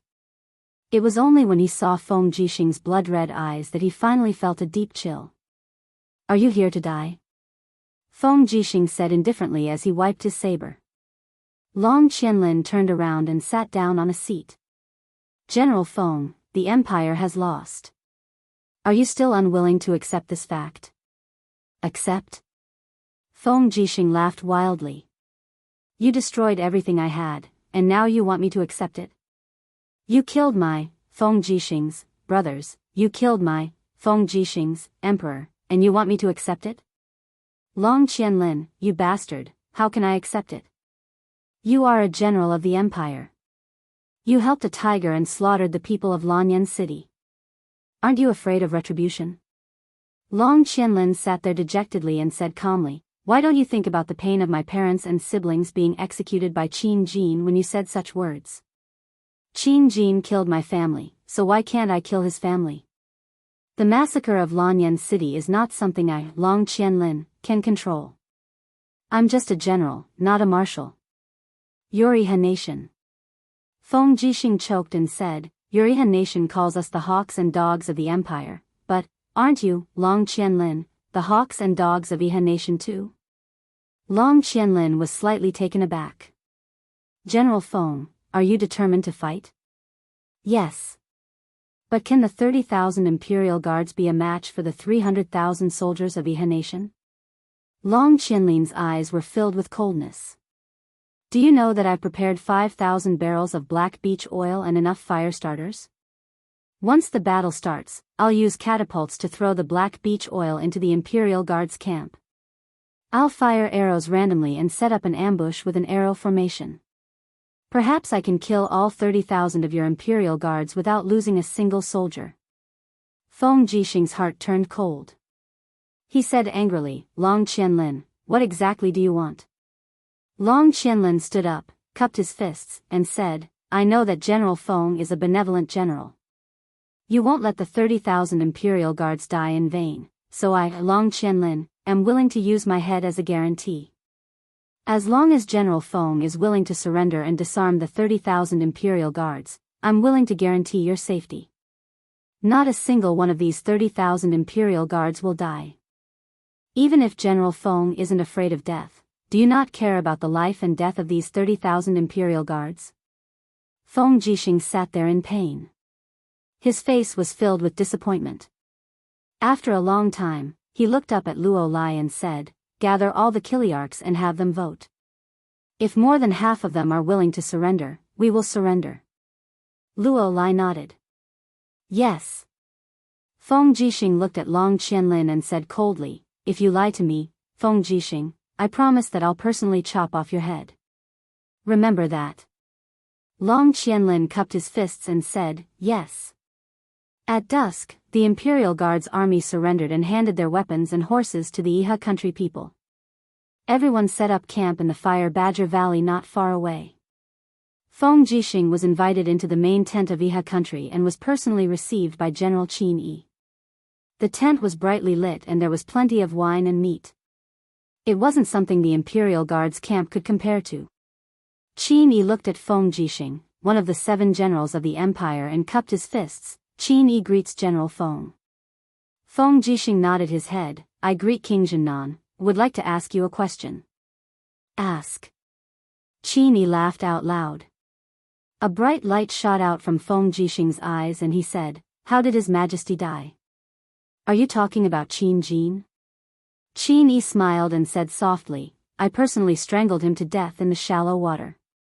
Feng Jixing's expression was dejected, the energy of the purple lightning flame wolf wrapped around his fists. But at that moment, a cold voice spread out from behind him, "Feng Jixing, if you want to attack, then your 30,000 Imperial Guards army will die with you." The one who spoke was Luolan, the only god here.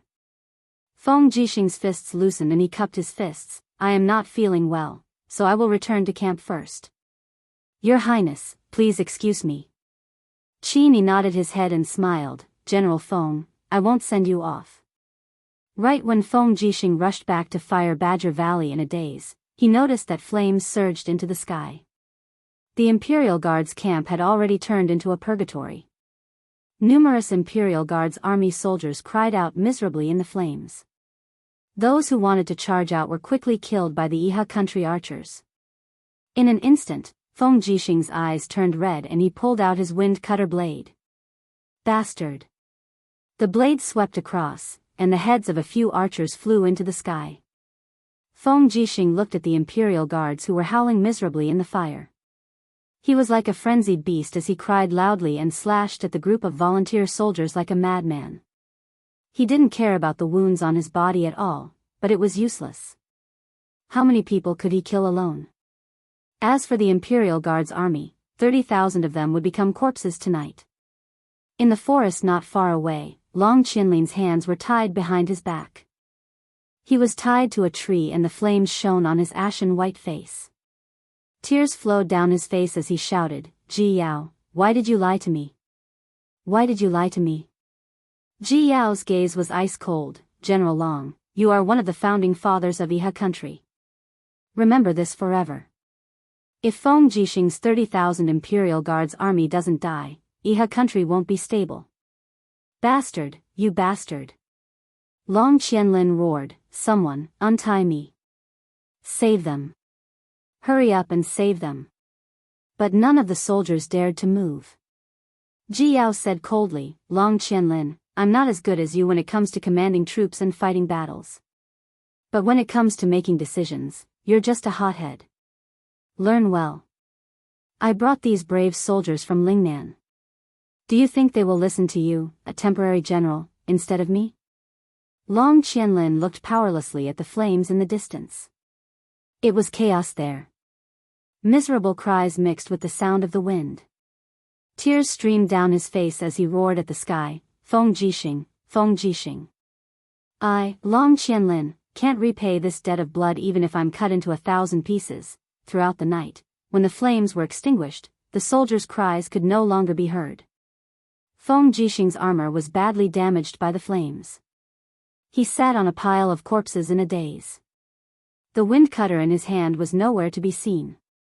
He stared blankly into the distance and murmured, "Bastard, bastard, bastard." He slowly stood up and found his windslasher saber.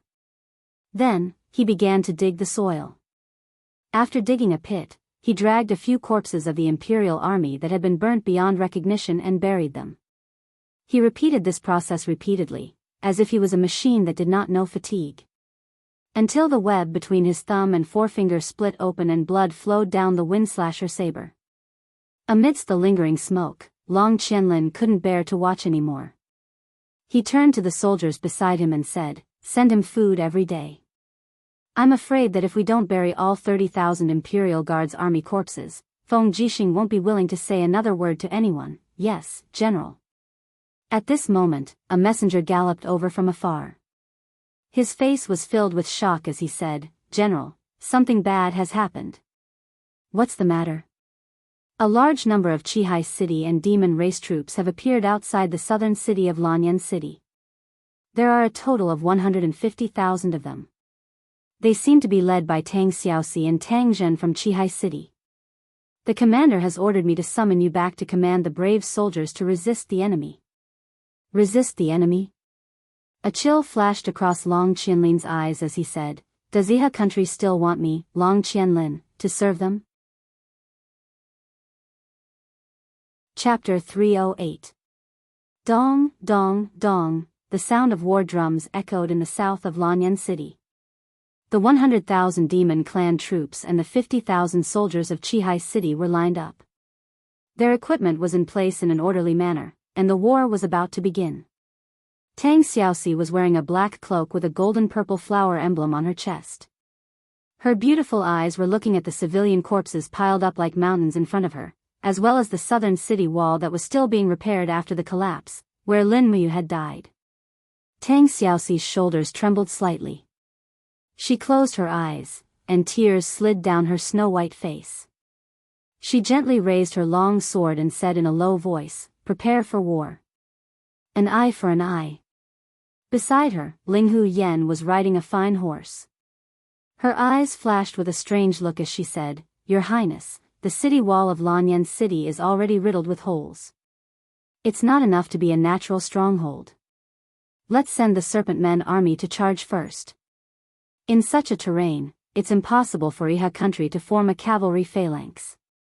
The terrain of rocks and weeds is our world." "Okay." Tang Xiaoxi nodded and said to Tang Zhen, "General Tang Zhen, prepare the bow and arrow array and the spear array. If the cavalry of Iha country comes out, you will resist them. The demon clan is not good at facing cavalry. You should know that." "Yes, Your Highness." Tang Zhen cupped his fists, his eyes stern. The sound of war drums became louder and louder. A large number of serpent men came to the front of the battle array, spitting out their blood-red tongues. Their bodies were covered with scales, and they held steel sabers in their hands. Their brown eyes were full of mania and greed as they looked at Lanyan City. The serpent men were warlike by nature, and this was an excellent opportunity for them to kill. Facing the thousands of troops outside the southern city, the owner of Lanyan City, the army of Iha country, was moved. Many soldiers had never seen the demon clan. Now seeing the serpent men and lizard men brandishing their sabers, they could not help but feel a chill in their hearts. Qin Yi, wearing a golden battle robe, stood majestically on a complete section of the city wall. Beside him was a group of Iha country's civil and military officials. He narrowed his eyes and said, "Didn't Qihai City already declare its allegiance to Iha country? Why did Tang Zhen bring Qihai City's army to invade again?" Ji Yao cupped his fists and said, reporting to commander, "Everything is because of Tang Xiaoxi. This princess of Seven Seas City used the Tang sect's iron order to forcibly mobilize the 50,000 troops under Tang Zhen. In addition, in the Battle of Demons Subduing Pass, Lin Muyu helped her establish some kind of contract with the demon race. Therefore, Tang Xiaoxi possesses the entire demon race's military force. This is something we did not expect." "Bastard." Qin Yi punched the battlement, causing dust to fly up. He said with an ice-cold gaze, "It's Lin Muyu again. This Lin Muyu really haunts us. Fortunately, Senior Immortal Luolan killed her, otherwise. Humph, I'm afraid it won't be so easy for us to enter Lanyan City. By the way, has Senior Immortal left? Yes. Ji Yao said, we lost a total of 4 Sacred Peak experts this time. Senior Immortal is very angry and left North Ridge Province yesterday morning. Before he left, he ordered us to build a palace at the foot of Sacred Peak with gold, silver, diamond, glass, and jadeite. I'm afraid this will waste a lot of our national resources. Qin Yi smiled faintly. It doesn't matter. As long as Luolan is here, our country will not be lost. But right now, Tang Xiaoxi has challenged us and the demon race is about to attack the city. Why hasn't Long Qianlin returned yet? Ji Yao pursed his lips and said, the commander reported that Long Qianlin was injured when he burned the 30,000 Imperial Guards last night. In the morning, he had a high fever, so he can't come to command the army. Humph, Qin Yi frowned and said, soldiers are trained for 1,000 days to be used on a single day. He actually fell sick at this time. Long Qianlin is after all not someone our Lingnan generals can compare to. Ji Yao, there are 100 generals in Ariha country. Long Qianlin is not the only one who can lead the army to war. You recommend someone to kill their way out of the city and drive back the demon race army? Yes. Ji Yao cupped his fists and said, how about Great General LV Zhao? LV Zhao is from Lingnan and is well versed in the art of war. He is also a general you have personally trained. He can be of great use. Yes. Qin Yi nodded, his eyes revealing a trace of regret. It's a pity that my great general Lin Yu was killed by that scoundrel Lin Muyu. Otherwise, with Lin Yu's ability, why would he be afraid of a motley crew of 150,000?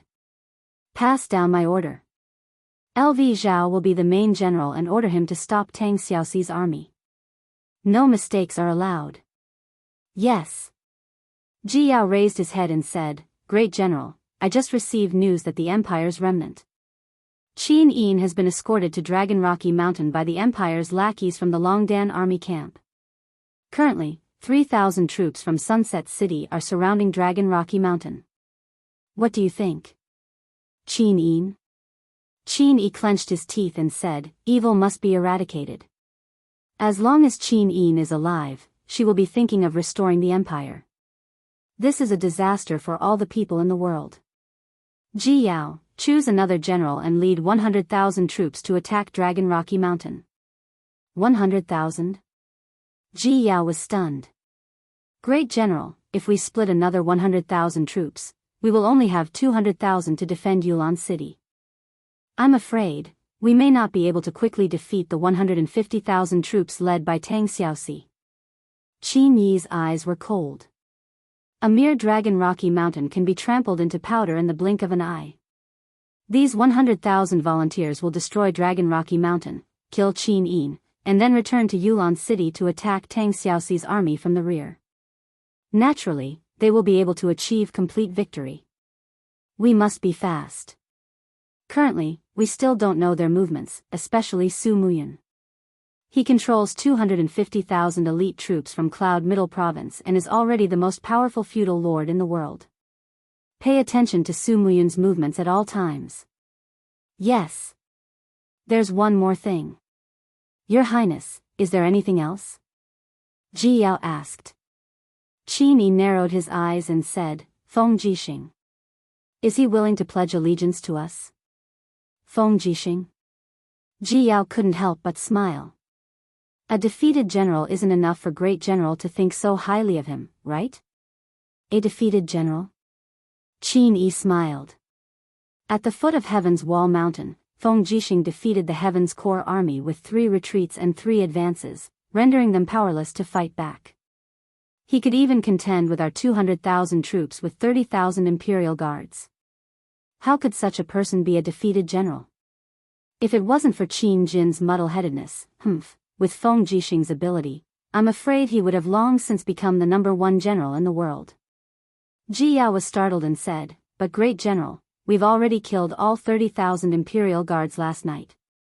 We've even killed Luo Lai and the other generals that Feng Jixing relied on the most. I'm afraid that within a year and a half, Feng Jixing won't pledge allegiance to Iha country. Sigh. Qin Yi sighed. Feng Jixing is a ferocious tiger. If we can use him, use him. If we can't, get rid of him as soon as possible. Yes. Oh right. That huge purple crystal. Have you broken it? No, it's very hard and invulnerable. I can faintly see Lin Muyu's silhouette inside. Although he's already dead, but... No buts. Qin Yi's gaze was stern as he said, take advantage of the night and order the convoy to secretly transport this purple crystal out of Lanyan City. Find a desolate and filthy place to bury it. I never want to see this person again. Yes. The sound of the war drums grew more intense as a large number of Iha country troops marched out of Lanyan City. Many of their weapons were still stained with blood, the blood of the civilians. The 5 million civilians in Lanyan City were not so easy to kill. The Iha country had only massacred less than a third of Lanyan City's territory.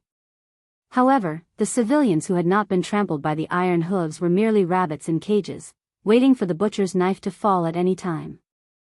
Perhaps, the fact that Tang Xiaoxi had led the demon race to counterattack Lanyan City had actually saved these people's lives. Seeing the Iha country troops leave the city, Tang Zhen grasped his weapon excitedly and said with a smile, "Princess, they're ready for battle. We are about to start the war." Tang Xiaoxi narrowed her eyes. They're all infantry and shield soldiers. What are the Iha country thinking? Do they think that they can defeat the demon race army with wooden shields and padeos? Ling Hu Yen smiled slightly and said, "Your Highness, can the serpent men attack now?" "Yes." Tang Xiaoxi nodded and said, "General Tang Zhen, you're well versed in the art of war. You'll be in command." "Yes." Tang Zhen cupped his fists and said, "The terrain inside the city is complex and ever-changing. Moreover, we don't know what's going on inside Lanyan City, so the Serpent Men army can only fight the Iha country troops outside the city. When they reach the broken walls, they'll immediately turn back. Just like that, we'll continuously consume the Iha country's troops and rations.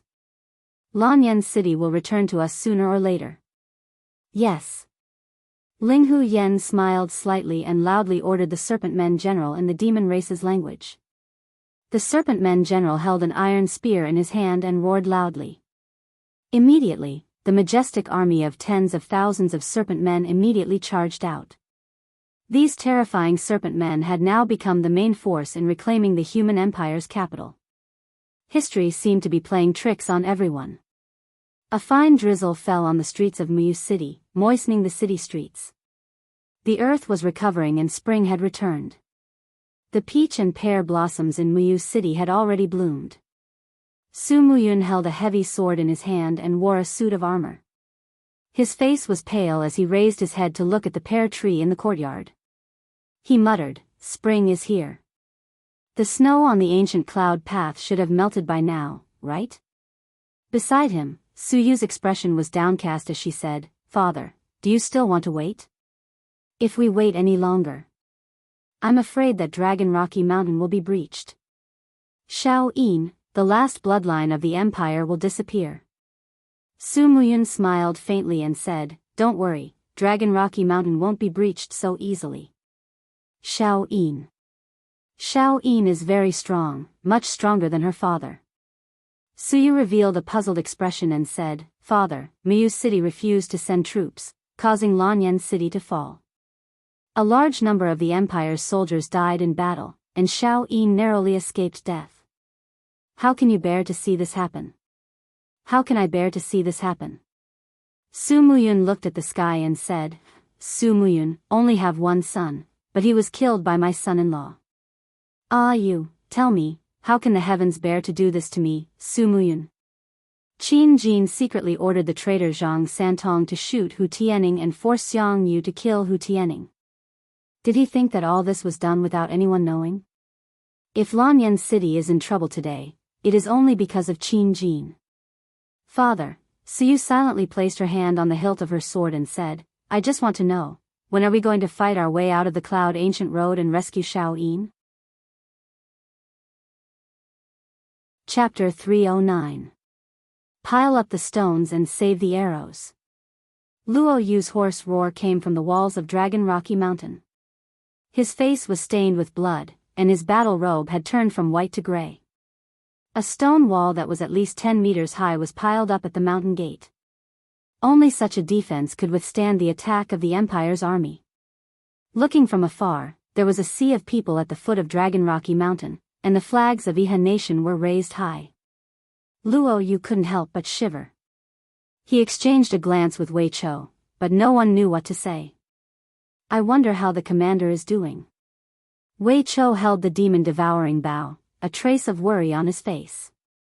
Luo Yu patted his shoulder and smiled. Brother Wei Chou, don't worry. The commander is blessed by the heavens, nothing will happen to him. Sigh, the brothers we arranged at the foot of the mountain have already moved up. Otherwise, there wouldn't be such a lack of information. In my opinion. Brother Wei Chou, you can be considered a general with both the pen and the sword. Why don't you join our Longdan army camp and become a dragon-level commander? You don't have to return to the Imperial Army. Wei Chou smiled bitterly. The Empire is gone, how can there be any Imperial Army? To Wei Chou, it's enough as long as I can protect your highness. Alright, then it's decided. You join the Longdan army camp. From today onwards, we will be brothers who will live and die together. At this moment, a group of people galloped over from the mountain. Qin Yin was wearing the plain clothes of a village girl. She dismounted and climbed up the small stone fortress. Beside her, Chu Yao and Qin Yen guarded her. Your Highness, be careful. Chu Yao looked at the foot of the mountain and said, they have many archers. Qin Yin nodded, I'm fine. Sister Chu Yao, you have to be careful too. Qin Yen, protect Sister Chu Yao. Yes, Your Highness. Qin Yen held his shield and guarded in front of Chu Yao, like a god of war protecting her. How's the situation? Qin Yin asked. Luo Yu cupped her fists and said, Your Highness, they've sent at least 50,000 troops, perhaps even more.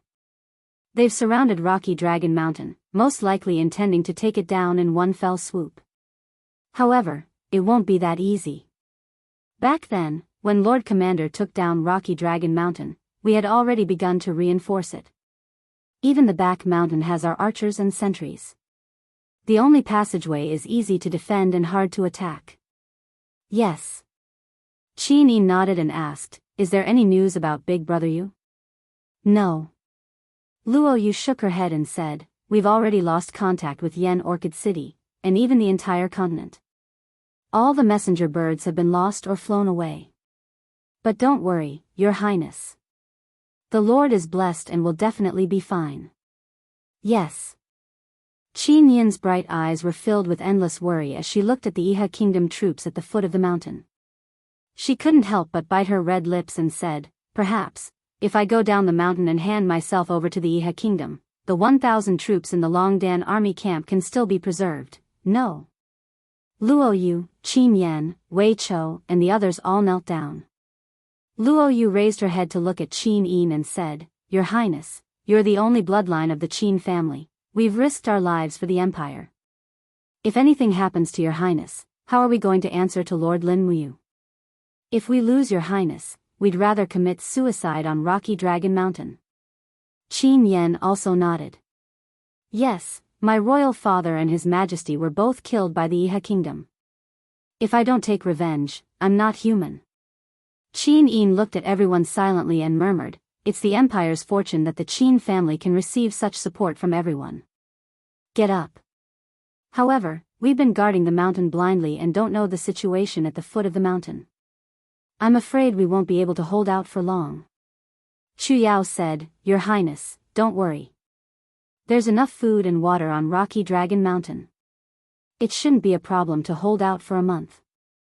And in a month's time, your maternal grandfather should know the situation here and send reinforcements. I hope so. Qin Yin didn't dare to hope too much for her maternal grandfather's reinforcements. Her eyes flickered with a misty light as she said, I only hope that nothing happens to Big Brother Yu. Be careful, another wave of attacks is coming. Luo Yu narrowed her eyes and looked down the mountain. Archers, get ready. Wei Cho raised his hand and pulled out an arrow from his quiver. They've sent heavy shield bearers. Heh, everyone, put on the white diamond arrowheads. The mountain path can only accommodate 20 people at most. We'll kill as many as they come up. Yes. Everyone nodded. At the foot of the mountain, the Iha nation's shield-bearers had arrived. However, after being baptized by the white diamond arrowheads at the mountain gate, they were immediately killed. The white diamond arrowheads were extremely sharp and could pierce through heavy shields. In the blink of an eye, the mountain gate was filled with corpses. More than 500 volunteer soldiers had died on the mountain slope. Be careful of the spears. Wei Cho suddenly lowered his head. Immediately, dozens of spears flew over his head. Luo Yu chuckled and said, "They've retreated." As expected, after a round of spears, the volunteer soldiers didn't even have time to clean up the corpses before retreating. Open the gate and pull out the white diamond arrowheads from the corpses. Save them. Yes. When a group of Longdan army camp soldiers were cleaning up the white diamond arrowheads, Chiao suddenly frowned. She sniffed and said, "Do you guys smell something strange?" Yes. Qin Yi nodded and said, "It's the smell of oil." Wei Cho was startled and said, "It's the black beech oil." Damn it, are these bastards planning to use fire to attack? I think it's right. Luo Yu pointed into the distance and said, "Look, the catapults are already up the mountain. Our place will soon become a sea of fire, despicable southern barbarians." Wei Cho clenched his teeth. If the Iha kingdom used a catapult to hurl the flaming black beech oil up the mountain, the consequences could be imagined. Long Qianlin had used this vicious trick to force Feng Jixing to hand over the military power of the imperial army, and now the Iha kingdom had used the same trick again. At the foot of the mountain, more than 10 catapults were set up in a crisscross pattern. At the same time, the soldiers carried over barrels of black beech oil. On the side, Achillearcha's face was full of pride as he said with a smile, "Heh." Long Qianlin used 300,000 troops and still couldn't catch Qin Yin. The result is still up to me, Xiao Ren, he. At this moment, a group of people charged over from afar. Sitting on a warhorse was a general with 2 gold stars on his belt. It was Sunset City's captaincy Ding Shi. Ding Shi slowly spurred his horse over and looked at the barrels of black beech oil. He said indifferently, "What are you doing?" Shaoran cupped his fists and said, "General Ding, the remnants of the Empire on Dragon Rocky Mountain are extremely tenacious.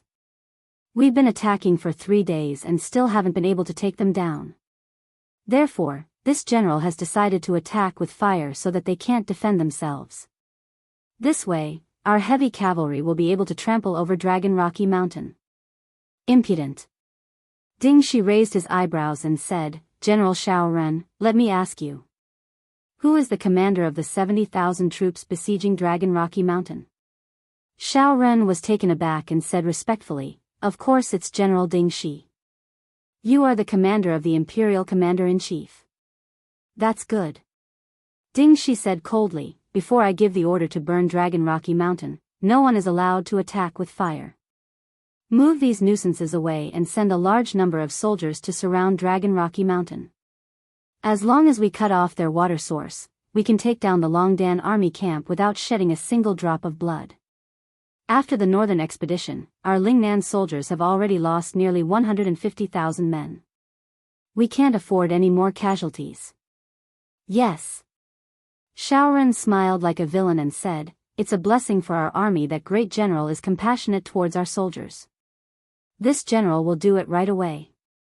We will definitely surround Dragon Rocky Mountain so that not even a fly can fly out." Ding Shi nodded and looked at Xiao Ren's departing figure. His eyes flickered and he placed a hand on the cold hilt of his sword. He murmured softly, "General Lin Muyu, I respect you as a hero, but Ding Shi really doesn't know how I can help you and how I can stop the war in the world." In the spring, the sun was already extremely hot, scorching the earth with no regard for anything else. It was as if all the battles on earth had nothing to do with it. In reality, it did seem to have nothing to do with it. After nightfall, starlight shone on the earth, nourishing all living things. This originally peaceful land was bathed in blood. The villages around Lanyan City were also bathed in blood. Cries of anguish filled the land and the corpses of civilians were everywhere. Many wild dogs and hungry wolves had already scurried out of the borders of dragon-seeking forest, dragging and devouring the corpses of the massacred civilians. Gulp. Gulp, a total of 8 chariots joined together, pulling a huge amethyst rock. The rock was wrapped in black cloth and tied up with ropes. A troop of 1,000 cavalrymen was used to escort the rock. Under the starlight, the caravan entered the dragon-seeking forest in a straight line, all the way to a col deep in the mountains. The Chiliarch leading the troops suddenly frowned. "What's that smell?" "It's the stench." A centurion pointed at the col and said, "Sir, look, there's a dead python here. It's been rotting for a long time, its bones are already showing." The Chiliarch rode forward and pinched his nose as he looked at the python's head, only to find 10 neatly arranged golden lines. He could not help but frown. A 10,000-year-old python is actually dead. What a pity. Men, dig its head and see if there's any spiritual stones. A few cavalrymen walked forward and checked. No, it's empty. The Chiliarch's gaze turned cold. Men, bury the purple crystal in this huge pit. A dead man and a dead snake buried together, heh. It's quite a contrast. Sir, you're wise.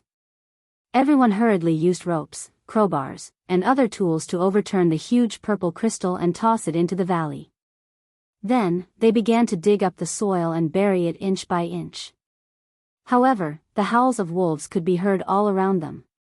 When the Chiliarch saw that the purple crystal was covered in soil, he immediately raised his hand and said, "All right, this place is deserted anyway. No one will find this thing. Let's go." The Iha Kingdom's soldiers all mounted their horses and left. However, no one noticed that the starlight in the sky was slowly gathering and shining on the soil where the purple crystal was buried, as if it was being guided by some mysterious power. "Lin Ruoji, you bastard. I owed you in my previous life, and I even had to waste my divine power to protect your 3 souls and 7 spirits."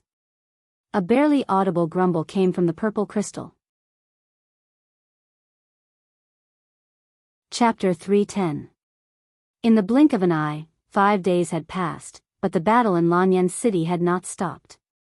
The Serpent Men and Lizard Men armies were able to fully display their battle prowess in the rocky area. On the other hand, the Iha Kingdom cavalry was unable to use their charging formation and were repeatedly suppressed. For 5 consecutive days, there was no sign of them repelling the monster race army, and they even lost close to 30,000 men. The city walls were slowly being repaired. Under the canopy, Commander Qin Yi looked at the battlefield below with a livid face and said, "A bunch of trash. They can't even repel the demon race army after so long. They are simply trash." Ji Yao said indifferently, "General LV Zhao has tried his best." "Tried his best?" Qin Yi smiled coldly. "Tried his best to sing praises for himself, right? Cutting off Qin Lei's head, soaking it in medicinal liquid, and sending it to Lingnan. What can this prove? That LV Zhao is the founding father of Iha country? So the commander also knows about this. No matter what, Qin Lei is my nephew. He deserved to be killed for his stubbornness. But after his death, LV Zhao's actions disappoint me." Ji Yao cupped his fists and said, "Actually, it's mainly because, Qin Lei is one of Qin Jin's most valued generals, and he is also one of the 4 heroes of Lanyan. Therefore, General LV Zhao probably wants to use Qin Lei's head to boost the morale of Lingnan." Nonsense. Qin Yi was a little angry and said, "Summon Long Qianlin. Unless Long Qianlin comes, I'm afraid no one can defeat Tang Xiaoxi's demon race army." "Yes." Ji Yao nodded, then suddenly looked up at Qin Yi and said, "Commander, I have something to say, but I don't know if I should say it." "Say it." Ji Yao nodded. "Commander, since Iha country's capital is in Bailing City, then Lanyan City is no longer the capital. Moreover, we have slaughtered more than 1 million people in Lanyan City, and have already incurred countless grudges. Lanyan City is already tasteless to Iha country. If we continue to stay here, I'm afraid it will only be a waste of troops and food. Our provisions have to be transported from Lingnan, and it is inconvenient. Lanyan City is very close to Muyu City and Chihai City. I suggest that we withdraw from Lanyan City and set up the garrison in Sangnan Province's Five Valleys City. In that case, Qin narrowed his eyes and said, fine. Lanyan City is already in ruins. Let's leave it to Tang Xiaoxi. We'll come back to deal with that little girl when we regroup. Chief Commander is wise. Ji Yao bowed, then carefully said, Commander, about the conferring of titles to the 7 marshals, when will it be done? Well. Qin Yi took a deep breath and said, I wonder which 7 generals of the Iha nation are that 7 great commanders in your heart? This general is in the army, so I'm not willing to say too much. I'll let your highness make the decision. No. It should be up to His Majesty to decide, heh. Qin Yi also revealed a knowing smile. He looked around and said, this title, in the future, don't ever call me that in a place with many people. Don't forget that Iha country belongs to the people of the world. We treat people with benevolence and all living things are equal. There is no king. Yes, your majesty. Order Long Qianlin to resist the army of the demon race led by Tang Xiaoxi. The conferring ceremony will be held at noon tomorrow. Yes. At noon the next day, the main hall of Zhe Tian Palace was filled with people. The officials of Iha nation had gathered. For many of them, today was an important day because it was the day of rewards. Ignoring the demon race army that was attacking outside the city, Qin Yi needed to give some encouragement to the soldiers and generals who had been fighting for months. The conferring ceremony begins. An attendant shouted, Chief Commander, please announce the names of the 7 great commanders of Iha nation. Qin Yi held the hilt of the Desolation sword in one hand and a scroll in the other. He walked to the front of the throne and said in a clear voice, the world now belongs to our Iha nation. The generals have worked hard. Today, Qin Yi has received the mandate of heaven to confer the title of the 7 great commanders. Everyone, please remember, treat people with benevolence and all living things are equal. The 100 Mountains Alliance, the Life and Death Pact. Qin Yi paused for a moment before continuing. Ji Yao fought his way from Lingnan to Lingbei and made countless contributions, so he was specially conferred the title of a Grand Marshal. Qin Huan fought his way through Lingdong Province and Tongtian Province, so he was conferred the title of a Vice Marshal. Lu Zhao won every battle he fought, so he was conferred the title of Third Marshal. Man Feng, the son of Earl Xiang, Man Ning, was valiant and invincible, so he was conferred the title of Fourth Marshal. Li Qinshuan, the hero of Lingnan, was conferred the title of Fifth Marshal. Ding Shi, the descendant of a famous general of Xiang City, was conferred the title of Sixth Marshal. Immediately, the officials congratulated each other. These 7 marshals would undoubtedly be the future leaders of the entire Iha nation. Naturally, they would be recommended and fawned upon by everyone. Lu Zhao smiled coldly and said, I thought I could get a 2nd marshal. I didn't expect to only get a 3rd marshal. Ji Yao couldn't help but laugh. Young Prince Qin Huan is the son of the commander. Why? Is General Lu Zhao unhappy about this? I wouldn't dare. Lu Zhao looked at Long Qianlin who was behind him and smiled. General Long Qianlin, on the other hand, has been invading the imperial capital like a hot knife through butter. You've even defeated Chu Huaying, Feng Jixing, Lin Muyu, and other famous generals of the empire. I originally thought that General Long would be a great marshal, but I didn't expect you to be ranked last. He. Long Qianlin placed his hand on the hilt of his sword and said calmly, General Lu Zhao, you're flattering me. I, Long Qianlin, am just trying to overthrow the empire for the sake of the people. I don't seek fame. It's already my great honor to be ranked as one of the 7 marshals. I heard that General Lu Zhao commanded 200,000 troops but couldn't do anything to a group of demons. I wonder if that's true. Lu Zhao said angrily, Long Qianlin, watch your words. Long Qianlin said proudly, how did I not watch my words? Ji Yao tried to smooth things over and said with a smile, both of you are famous generals of the Yihan nation. Don't lose your bearing. General Long, the Yihan nation's army is about to retreat to Five Valleys City. The heavy responsibility of defending Lanyan City will fall on your shoulders. Oh right, His Majesty, oh no, the commander can only give you 50,000 troops. I wonder if you can stop Tang Xiaoxi's 100,000 troops. Why not? Long Qianlin said calmly, 50,000 troops is enough. Ji Yao laughed and looked at Ding Shi. It's already the 6th day. If General Ding Shi still can't take down Mount Dragon Rocky and capture Qin Yin, the daughter of a tyrant, I'm afraid we, the 7 marshals, won't have the face to face the people anymore. Ding Shi's gaze was indifferent. He cupped his fists and said, I'm incompetent. I still can't take down Mount Dragon Rocky. Please forgive me, Marshal. Ji Yao laughed coldly and said, what's there to talk about forgiveness? You and I are both generals who have contributed to the Yihan nation. However, General Ding Shi really should speed up. I heard that Yinzhong province has been mobilizing troops frequently recently. That old fox Su Muyun should be making a move soon. Yes, in the afternoon, the Yihan nation's army began to retreat from Lanyan City in a mighty manner. At the same time, they plundered all the wealth in Lanyan City. The caravans that transported goods stretched for hundreds of miles as they made their way to Five Valleys City in an endless stream. At the same time, the road was filled with patrols carrying steel sabers and killing the people. The haze of death still hung over Lanyan City. The 7th Marshal, Long Qianlin, commanded 50,000 troops and horses and faced off against Tang Xiaoxi's army outside Lanyan City. The next day, news came from afar that 200,000 troops from Yinzhong province had come out and intercepted the Yihan nation's army on the road between Lanyan City and Five Valleys City. Su Muyun's daughter, Su Yu, personally led the troops and defeated the Yihan nation's army. In the crushing defeat, the Yihan nation lost nearly 50,000 troops and fled to Five Valleys City. The tens of thousands of troops that besieged Mount Dragon Rocky also retreated from the dense forest to Five Valleys City under Ding Shi's command. The letter flew out of his palm.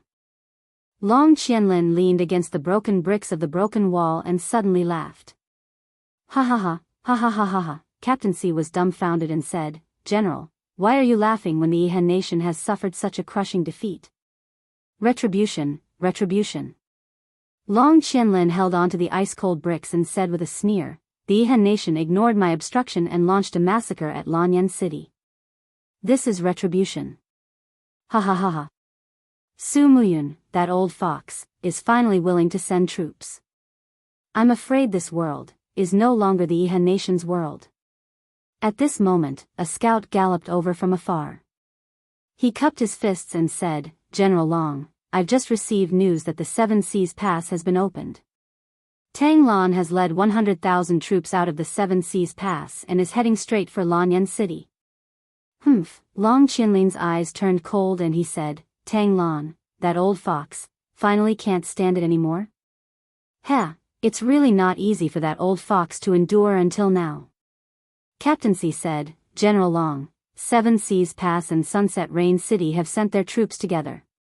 We are destined to lose Lanyan City. Yes.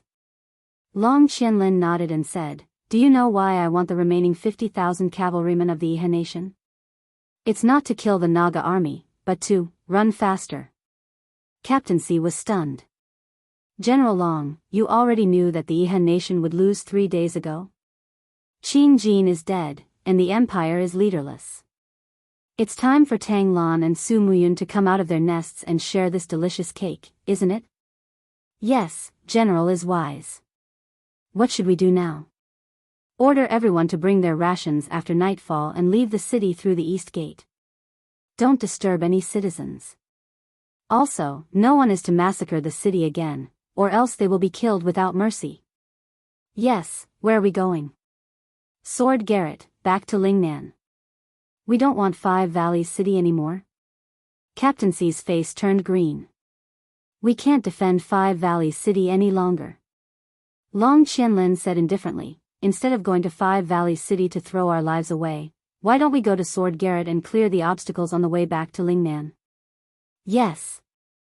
That night, in the silence of the night, 50,000 cavalrymen of the Iha nation left Lanyan City, leaving a capital riddled with holes for Tang Xiaoxi outside the city. In the early morning, dew moistened the land of Lanyan City and the wounds of the city. Tang Xiaoxi slowly spurred her warhorse into the capital. Looking at the city gate that had been reduced to powder, tears flowed from her eyes. Mu, you're not dead. Tell Xiaoxi that you're not dead, right? Tang Zhen's eyes reddened as he said, Princess.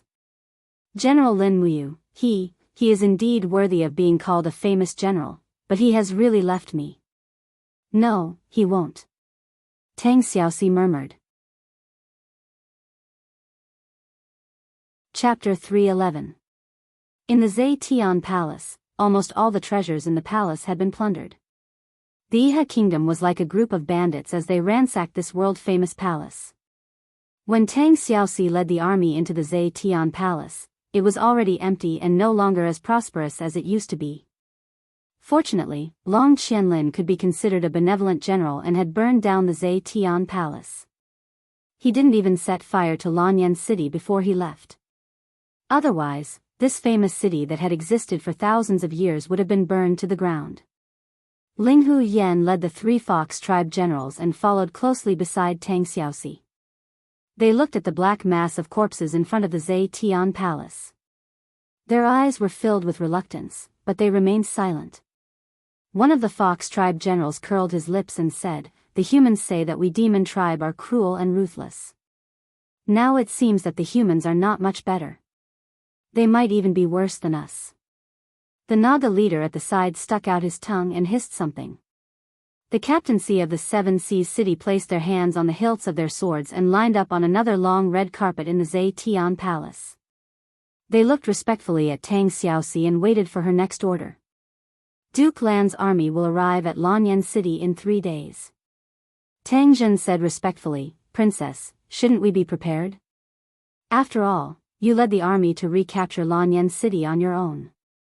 Although it is a great achievement, you didn't get Duke Lan's approval and mobilized the 50,000 soldiers of the 7 Seas city. Moreover, we lost more than 10,000 people. Tang Xiaoxi smiled slightly. It's all right. I will bear all the responsibility alone. Tang Zhen, have you calculated how many people the Iha kingdom killed in Lanyan City? Tang Zhen's expression was solemn as he said, I don't have detailed statistics for now. However, looking at the situation, at least 1 million civilians in Lanyan City were slaughtered. The corpses piled up like mountains outside the city is enough to prove this. In addition, the massacre caused countless civilians to flee Lanyan City. Lanyan City has lost a lot of its population. In addition, the surrounding villages and towns have been massacred many times. I'm afraid that Lanyan City, which is known as the #1 city in the world, has far less than 5 million people left. It would be fortunate if half of its population could be preserved. Got it. Tang Xiaoxi sat gently on the throne and said, it's easy to cause a plague when the corpses decompose, so immediately organize people to bury and burn the corpses of the victims. In addition, send out an imperial notice to recall the refugees. Tang Zhen, go to Lanyan City and summon all the officials of the Ministry of Revenue who are still alive, as well as all the officials of the counties and counties. Have them organize people to bury the corpses and repair the walls and houses. We must restore order and livelihood in Lanyan City as soon as possible. I can't let Xiao Yin return to see a lifeless Lanyan City. Everything must be running again. Yes, I understand. Tang Zhen cupped his fists and said, but Princess, the monster race's army has already entered the city, but the serpent men, lizard men, and bear men aren't humans after all. Once Duke Lan's army of 100,000 arrives, I'm worried that it will cause a misunderstanding. So, in my opinion, the monster race's army has already helped the humans recover the imperial capital and can be sent back. Yes. Tang Xiaoxi gently nodded, Linghu. Linghu Yan bowed and said, Your Highness, I'm here. The monster race's army has made a great contribution this time, but I really have nothing to reward you with. In order to avoid another war between the humans and the monster race, immediately take my order and go to the demon-subduing pass. Return to the Forest of Infinity. I will visit you again.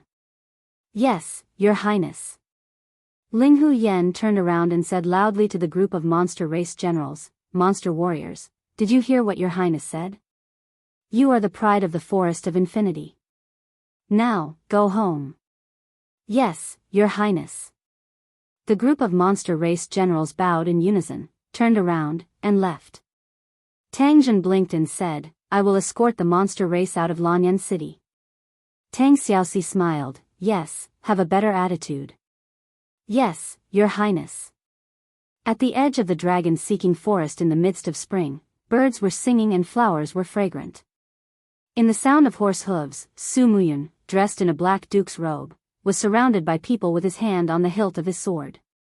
Su'er rode the horse side by side, gazing into the distance, and said, "Father, we are about to arrive at Dragon Rocky Mountain." According to the report from Yushu, the Longdan army camp has been cut off from rations and water.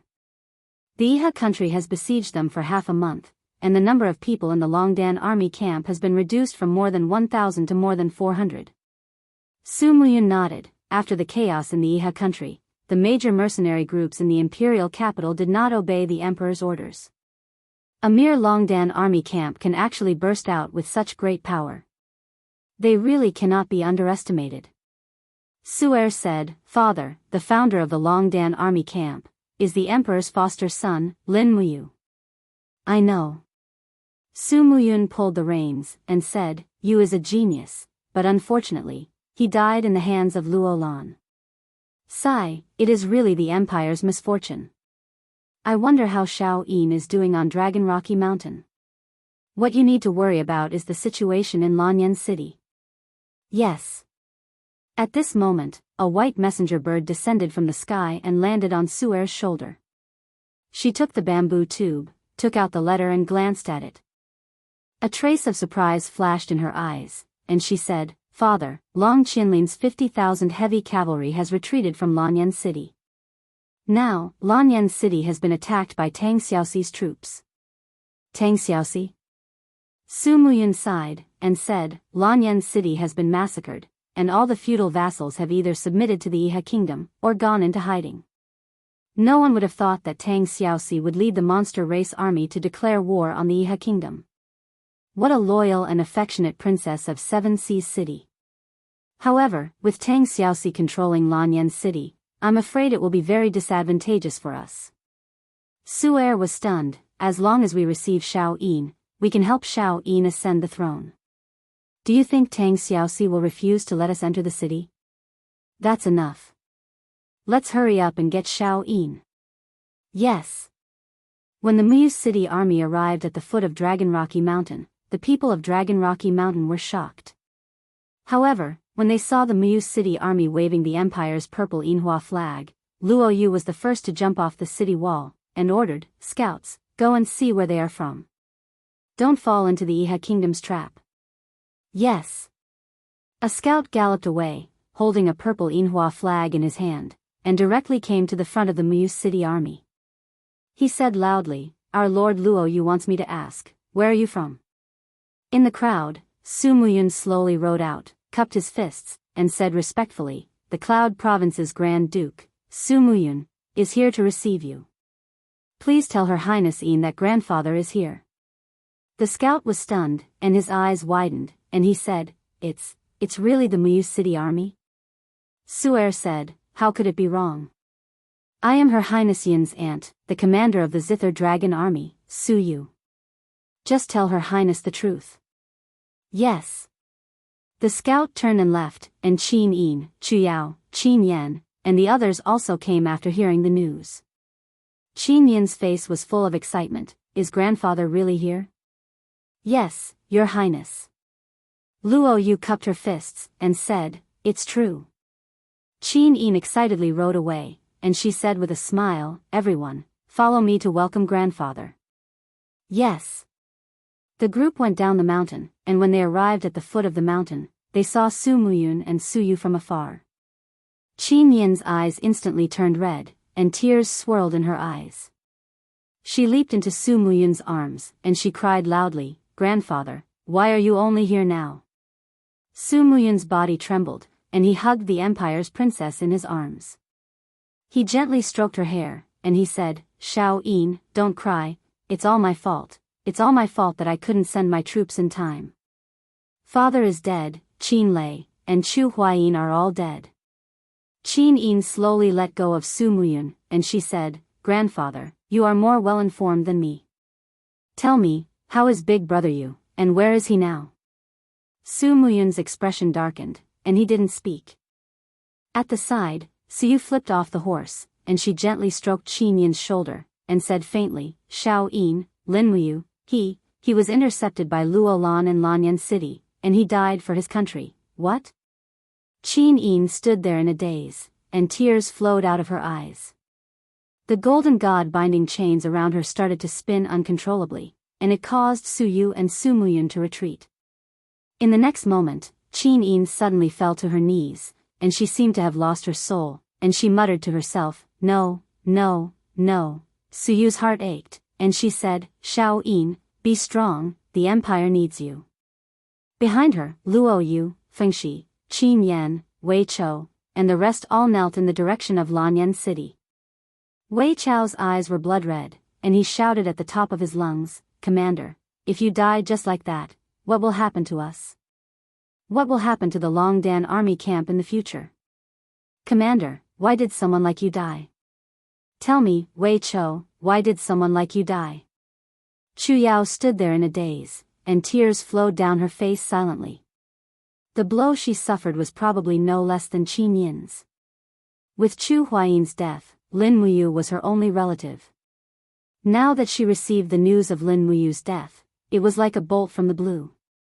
Su Muyun looked at Qin Yin, and his heart felt like it was being stabbed by a knife.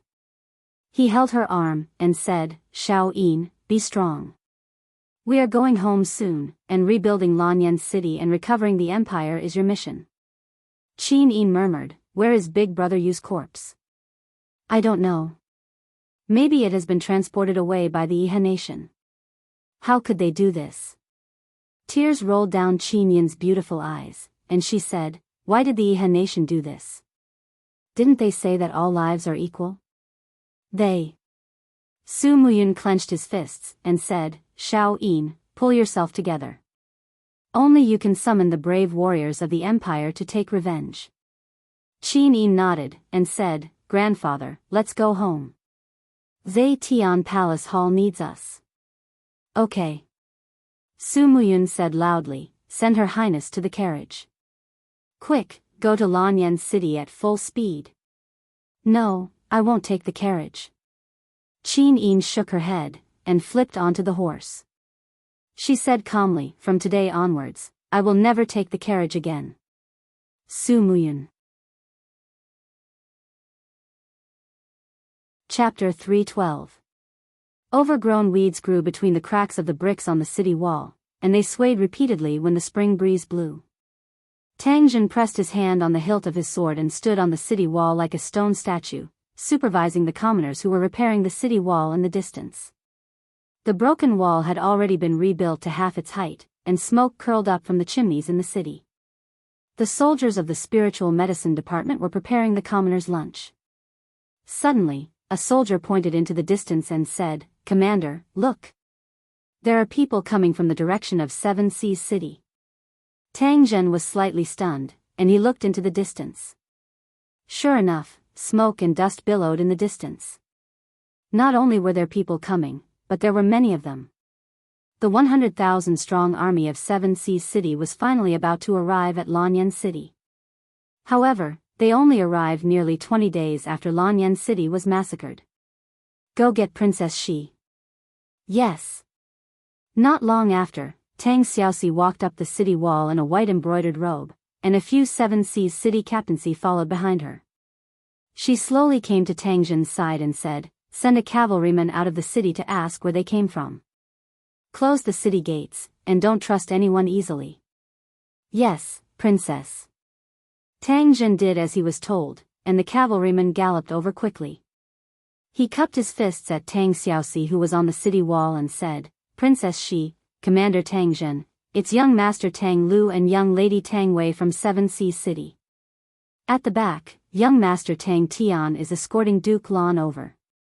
The 100,000-strong army of Seven Seas City is about to arrive at Lanyan City. Young Master Tang Lu asked me to inform Princess Shi and order her to open the city gates and go out to welcome Duke Lan. Tang Lu and Tang Wei. Tang Xiaoxi pursed her red lips, and her eyes flickered with uncertainty. She said, Tang Zhen, pass down the order to close all the city gates of Lanyan City and send a large number of soldiers to guard it. Prohibit any soldiers of the Empire or volunteers from entering Lanyan City. Ah, Princess? Tang Zhen was shocked and said, this isn't very good, right? After all, we are all soldiers of Seven Seas City, and Duke Lan is personally leading the army of Seven Seas City to reinforce Lanyan City. It's fine if you don't come out of the city to welcome us, but why do you have to close the city gates? Tang Xiaoxi said faintly, there is only one master of Lanyan City, and her name is Qin Yin. Unless Qin Yin comes to Lanyan City in person, I won't hand Zetian Palace over to anyone. Tang Zhen, don't forget that we took back Lanyan City from Yihan Nation at the cost of the lives of more than 10,000 soldiers. Now, I'm the master of Lanyan City. Yes, I understand. Tang Zhen wanted to say something but hesitated. After a few seconds, he cupped his fists and said, I'm willing to follow the Countess until death. That's good. Go and pass the order. Yes. The city gates of Lanyan City were closed, and Tang Xiaoxi stood on the city walls with her sleeves fluttering in the wind. She looked at the dense crowd of people of Seven Seas City gathering in the distance. An hour later, nearly 30,000 soldiers of Seven Seas City formed a formation outside the city. Two generals riding white horses galloped over. They were Tang Lu and Tang Wei. This made Tang Xiaoxi feel a little uneasy. Tang Lan had 3 sons. The eldest was Tang Xiaoxi's father who had passed away, and the second was Tang Jin. Tang Jin had 3 children. The eldest was Tang Bin, who had been killed by Lin Muyu in the dragon-seeking forest. The second was Tang Lu, and his daughter, Tang Wei, were the 2 below the city. Tang Lu, who was dressed in silver armor, had already recognized Tang Xiaoxi. He spurred his horse forward and said, Xiaoxi, quickly open the city gates. Grandfather's caravan is about to arrive. What are you waiting for? Tang Xiaoxi approached the city walls and said with a smile, I'll have to trouble second brother and little sister to go back and tell grandfather that Lanyan City has just suffered from a massacre. The city is not yet stable, so it's not suitable to station an army. So, grandfather, please station Seven Seas City outside the city. Xiaoxi, what do you mean? Tang Lu suddenly frowned and asked. Boring. Tang Xiaoxi smiled, second brother, look at the 2 sides outside the city walls. What is that? Tang Lu's gaze swept over and said indifferently, so what if there are corpses piled up like a mountain? Tang Xiaoxi giggled, second brother, you also know that they are corpses? Then do you know why these people have become corpses? That's right, it's because the army of Seven Seas City hasn't come out yet. If the 200,000 people of Seven Seas City had come out in full force like now, these people wouldn't have died. Chu Huaying wouldn't have died, Qin Lei wouldn't have died, and Mu wouldn't have died either. What nonsense are you talking about? Tang Lu's gaze was cold as he said, the Seven Seas City is the foundation of our Tang clan, and the might of the righteous Harmony Nation is great. Even if we go all out, it would only be like striking a rock with an egg. Little Shi, quickly open the city gates, otherwise, Otherwise, what are you going to do? Tang Xiaoxi's beautiful eyes revealed a trace of coldness. Otherwise, I'll flatten this broken city. Tang Lu raised his spear high and shouted, soldiers on the city walls, you are all soldiers of my Tang clan. Have you forgotten the iron rules of the Tang sect? Immediately open the city walls and welcome Duke Lan's army into the city. However, the soldiers on the city walls didn't move at all. In fact, none of them even looked at Tang Lu. Tang Xiaoxi couldn't help but laugh. Second brother, don't waste your efforts. They are soldiers of the Tang clan, but before that, they are soldiers of the empire. Not all of them are rebellious and want to ascend to the throne. Go back and tell grandfather that unless Xiao Yin returns to Lanyan City, I won't open the city gates to let any soldiers in. If you want to enter the city, then come and attack. Archers, get ready. Swoosh, swoosh, swoosh, a row of archers drew their bows in unison and aimed at Tang Lu, Tang Wei, and the rest below the city walls. Tang Lu had been spoiled and domineering since he was young.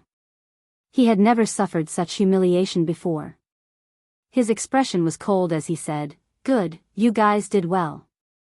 As a member of my Tang clan, you actually dared to aim your arrows at me. Tang Zhen, I'll remember you." Tang Zhen cupped his fists on the city walls and said with a smile, "I'm sorry, second young master. This general listens to the iron orders of the Tang clan and is currently only loyal to Princess Shi. Moreover, I, Tang Zhen, am a soldier of the empire. My loyalty to the empire will never waver." Bah! Tang Lu raised his spear and said, "Men, prepare the catapults. Attack the city for me." Tang Wei hurriedly pulled Tang Lu's arm and said, "Brother, don't mess around. Go back and tell grandfather about the situation here. If we really start a war with Shaoxi, I'm afraid it'll get out of hand, humph." Tang Lu gritted his teeth and spurred his horse to turn around and leave, vanishing like a wisp of smoke. Amidst the sound of horse hooves, Tang Lu and Tang Wei returned to the central army camp with pale faces. They bowed to Tang Lan from afar and said, "Grandfather, Lanyan City isn't willing to open the city gates to welcome the 7 armies. What's going on?" Tang Lan's face was pale, and he shivered in the night wind. He wrapped his robe and armor and said, "Haven't Shaoxi and Tang Zhen already taken control of Lanyan City?" "Humph, that girl and Tang Zhen have already committed treason." Tang Lu said coldly, "Moreover, Shaoxi even ordered people to shoot at me with bows and arrows to force us to leave the city walls. How infuriating." "Treason?" Tang Lan smiled and said, "Xiaoxi secretly mobilized the army of the Tang Town barracks and summoned the guards of the demon clan to take over the large Lanyan city from the Iha country. If this is considered treason, then we are all traitors of the country." "Grandfather, you..." Tang Lu couldn't understand Tang Lan's thoughts and said, "Grandfather, now it's Shaoxi, this rebellious descendant of the Tang clan, who is obstructing us from entering Lanyan City." Tang Lan sighed and said, "What did Shaoxi say?" Tang Wei blinked and said, "Big sister Shaoxi said that unless Her Highness Qin Yin personally comes, otherwise, she won't open the gates of Lanyan City. This Lanyan City can only belong to Qin Yin and no one else. So, she asked grandfather to station the army of the 7 Seas city outside the city, and once Her Highness Yin returns to the city, she'll naturally accept the army of the 7 Seas city." "Is that so?" Tang Lan's brows knit together tightly, and he waved his hand and said, "Tang Lu, Tang Wei, both of you go make arrangements to set up camp outside the city. Since Shaoxi won't come to welcome this old man into the city, then we'll wait outside the city." "Yes." Tang Lu and Tang Wei spurred their horses and left. Tang Lan sighed and remained silent. At the side, a general whose face was shrouded in a cloak smiled and said, "What a joke. The granddaughter has occupied the city, but she won't let her grandfather enter. This is truly a strange story. However, it seems that Duke Lan doesn't vent his anger on Princess Tang Xiaoxi. Why is that?" Tang Lan turned around and glanced at him, saying with a faint smile, "Can't General Xiang see? All the sons of the Tang family are mediocre, only Shaoxi is an exception. Although she's a woman, she dares to do what she wants. When the Iha country's army of nearly 500,000 surrounded Lanyan City, who in the world dares to oppose them? Only I, this rebellious granddaughter, had the courage to stand up and contend with Ji Yao, Long Qianlin, Ding Shi, and the other famous generals without being defeated." The mysterious general smiled and said, "This is the truth. In the entire Tang sect, only Tang Xiaoxi is the most courageous and resourceful." "So?" Tang Lan sighed and said with a smile, "No matter how rebellious Shaoxi is, I can't be angry with her. She is my greatest pride and the only hope of our Tang sect." Then, What do you plan to do now, Duke Lan? Are you just going to guard outside Lanyan City? No. Tang Lan's eyes flashed and he said, the Iha country has seized more than half of the empire's territory, but now they are at the end of their rope. They can only retreat again and again. The army of Muyu City in Yinzhong province has also come out. We can't wait, and we don't have time to wait. We must seize more land before Qin Yin steps into Lanyan City. Duke Lan is wise. What do you need me to do? I'll give you a group of men. You must attack the Earth Star province, which is directly south of Lanyan City. You must seize Cold Star City and make it our territory. Tell me, how many men do you need? 2,000 cavalrymen are enough. Xiang Yu smiled confidently. 2,000? Tang Lan also smiled. You're indeed the descendant of the god of war, Xiang Wendian. This arrogance is indeed not something an ordinary person can have. I'll give you 3,000 cavalrymen. You must seize the entire Cold Star province within 3 days. Can you do it? Yes, General Xiang. Chapter 313. Starlight sprinkled on the earth. On the official road between Lanyan City and Sangnan province, the sound of horses' hooves was dense. Under the moonlight, the Empire's war flag's golden-purple flower fluttered in the air, very bright. Qin Yin, dressed in a dark purple princess cloak, once again set foot on this abandoned land. All sorts of feelings welled up in her, but most of them were nostalgia for the deceased. She looked at Lanyan City under the moonlight from afar, her heart indescribably uncomfortable. When she thought of Lin Muyu dying in battle at the south gate of Lanyan City, Qin Yin's heart ached as if it was pierced by thousands of arrows. Grandfather, I want to enter the city from the south gate, she said softly. Su Muyun looked at her with heartache and nodded, yes, we will listen to Xiao Yin. Beside him, Su turned around and ordered, pass the order to the 3 armies to wait in the north and east of the city. The front army will follow Her Highness to the south gate. No one is allowed to clash with the army of Qihai City, otherwise, they will be punished according to military law. Everyone nodded in unison. Wei Chou, Chu Yao, and Qin Yan followed closely behind Qin Yin. They all knew the reason why Qin Yin went through the south gate. At night, the cold wind blew. Qin Yin wrapped her clothes tightly around her chest. Her beautiful eyes looked at the newly repaired south gate.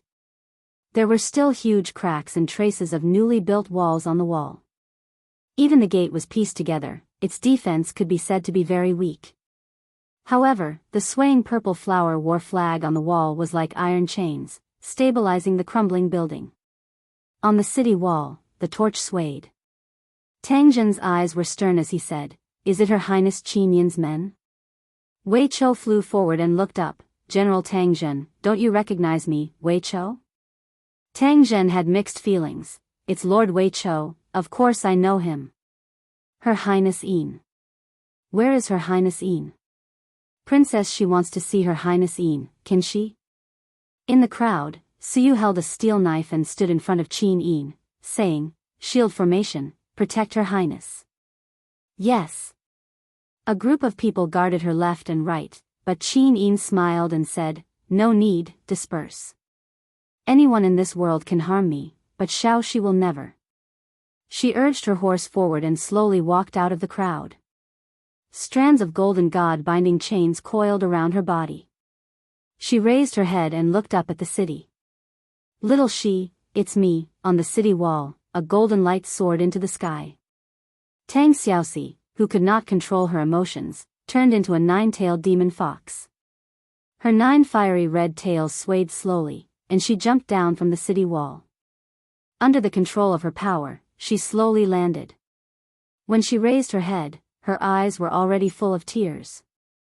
She cried and said, Xiao Yin, Mumu is dead. Qin Yin looked at her with tears flowing down her face. Xiao Shi, the 2 sisters hugged each other and cried in grief. They both understood how it felt to lose a loved one. Everything could never go back. It was like a house on fire. Looking at its gray walls and broken walls, even though they knew it was home, they could never go back. The sound of hooves slowly approached. Chu Yao mounted the horse and put her hands on Tang Xiaoxi and Qin Yin's shoulders, saying, "Xiao Yin and Xiao Shi, don't cry. If Yu is watching from heaven, he would want to see your smiles instead of you grieving for him. Doesn't the Yu we know always face everyone with a smile?" "Yes," Qin Yin lowered her head and wiped away her tears, saying, "I know. I know." As she spoke, she looked deeply at Tang Xiaoxi and held her hand, saying, "Xiao Shi, you've suffered. If it wasn't for you, I'm afraid the empire would have been doomed." Tang Xiaoxi murmured, "I thought I could save Mu, but I didn't. I'm really useless, no." Qin Yin softly said, "You've already tried your best. I'm the useless one. I've always needed someone else's protection, but I can't help anyone. I'm the burden." "Xiao Yin, don't say that. You're the Empire's only hope. Only you can unite this disintegrated continent." At this moment, Su Muyun and Su Er rode over. Su Muyun cupped his fists and said, "Old subject Su Muyun greets Princess Shi." Tang Xiaoxi hurriedly said, "You're too polite, Duke Yun. I'm just a junior, so I can't accept such a greeting from Duke Yun." Tang Xiaoxi greets Duke Yun. "Ha ha ha ha," Su Muyun laughed and said, "I heard that Princess Tang Xiaoxi is guarding Lanyan City and doesn't even allow the Seven Seas City's army to enter the city. She's waiting for Xiao Yin alone. This old subject is touched by her loyalty and friendship. Since that's the case, our Twilight Rain City's army won't enter Lanyan City anymore." Tang Xiaoxi smiled faintly and said, "Lanyan City is already riddled with the flames of war. If Duke Yun doesn't mind, then you can station outside the city. The heavy responsibility of rebuilding Lanyan City requires even more troops, and the 200,000 troops that Duke Yun is leading will be just enough to help." "All right." Su Muyun cupped his fists and said, "The Twilight Rain City's army is under Her Highness Ho Yin and Princess Shi's command. Then, shall we enter the city? I heard that Duke Lan is also outside the city. Quickly send someone to invite him into Zhe Tian Palace." "Yes." As they passed through the south gate, Qin Yin raised her head and looked at the huge pothole on the city wall. Her eyes couldn't help but turn red. "Big brother Yu, is he there?" Tang Xiaoxi nodded and said in a sobbing voice, "Yes, it said that when Mu was killed by Luolan, a Catasaurus created many dragon crystals to protect Mu's body. However, these dragon crystals were secretly taken away by the Iha nation's bastards. No one knows where Mu's body is. I've sent many people to look for it, but there's been no news." Qin Yin's beautiful eyes were filled with hatred as she said, "This debt must be paid with blood by the Iha nation. Also, send more people to find Big Brother Yu's body." Su Er cupped his fists, "I understand. I'll definitely send more people to look for him." "Yes, thank you, Anter. You're too polite, Your Highness. This is what I should do." Everything in the capital seemed to have been destroyed, but it still retained its original appearance. As they passed by the Holy Temple and the Spiritual Medicine Department, they saw that the two temples had been destroyed by the fire. However, the sturdy walls and stone buildings were still there. On the ground, there was a huge pothole that was being filled up. Everyone urged their horses to go around it. Qin Yin couldn't help but take another look. Tang Xiaoxi said faintly, "Great Deacon Lei Hong was killed by the hierarch Luolan here." "Grandpa Lei Hong," Qin Yin's eyes dimmed as she said, "How did Big Brother Qin Lei die?" Tang Xiaoxi's expression darkened as she said, "Commander Qin Lei was surrounded and killed by Ji Yao's cavalry archers. His body was hit by hundreds of arrows, and in the end, his head was chopped off by LV Zhao. It's said that LV Zhao soaked Commander Qin Lei's head in a potion and sent it back to Lingnan." "Bastard," Qin Yin clenched her fists, tears in her eyes. "The revenge of Iha nation must be repaid with blood." "Yes." Qin Yin continued, "The Holy Temple, the Spiritual Medicine Department, and the Fire Sparrow Department are the pillars of the Empire. They must be rebuilt as soon as possible. The Spiritual Medicine Department has been severely damaged. Send some talented alchemists from Seven Seas City and Sunset Rain City to the capital. Su Muyun cupped his fists. Yes, this old subject will handle this matter. Qin Yin nodded. Thank you, grandfather. Also, the spiritual medicine department needs someone skilled in alchemy and medicine to take charge. Sister Chu Yao, I will now officially appoint you as the great deacon of the spiritual medicine department. Are you willing? Chu Yao was stunned. She nodded. Chu Yao understands. Yes, thank you, Sister Chu Yao. What are you thanking me for? Chu Yao was stunned. Qin Yin smiled faintly and said, in order to protect the imperial capital, Lord Chu Huayin, a genius, died in battle outside the city. Sister Chu Yao, as an employee of the spiritual medicine department, protected me for a long time at Dragon Rocky Mountain. I understand what the empire owes the Chu family. Chu Yao's expression darkened. She said indifferently, if that's the case, the people the empire owes are you and Commander Feng Jixing. General Feng. Qin Yin was startled and said, where is General Feng now? Su Er cupped her fists and said, Your Highness, General Feng Jixing led 30,000 troops to fight the rebels at the foot of Heaven's Rod Mountain and was surrounded by 300,000 soldiers. Long Qianlin lied to General Feng and caused 30,000 soldiers to be killed in Fire Badger Valley. The current Feng Jixing isn't the same Feng Jixing as before, he has lost his will to fight. Every day, he buries the corpses of those soldiers. The people I sent to invite him back were all chased away. On the side, Su Muyun said, Shao Yin, Feng Jixing is a famous general, and in terms of leading troops, he isn't any weaker than Long Qianlin. However, he is too kind. Now that the empire needs people, grandfather thinks. Shao Yin, you should find a suitable chance to personally head to Fire Badger Valley and invite Feng Jixing back to Yanlan City. Let him recruit from the millions of people in Yanlan City to form an invincible army. I will. Qin Yin licked her red lips and asked, is there any news of Chu? No. Su Muyun shook his head and said, however, there are rumors that some people saw Chu meet Luolan in the north of the city. That night, flames shot into the sky, and many people suspect that Chu died for his country. After all, a saint venerable definitely isn't a match for a godly venerable. Understood. Qin Yin's eyes turned red and said, the chaos in Iha country caused us to lose our loved ones. We must remember this blood debt for the rest of our lives. Yes. Su Er nodded. Qin Yin said, grandfather, Shao Yin has something to ask of you. Speak, Shao Yin. In the Qin family's imperial mausoleum, build a monument for the fallen soldiers and call it the Nation Guarding Monument. All the soldiers who can remember their names must leave their names on the Nation Guarding Monument. Is that okay? Su Muyun was stunned, but those who aren't from the nobility don't have the right to enter the Qin family imperial tomb. No, if I say it is okay, then it is okay. Yes, I will follow your orders. Don't worry, Your Highness. I will come up with a name list for the Nation Guarding Monument. Thank you, grandfather. Chapter 314. The Zetian Palace was brightly lit and everything was the same as before.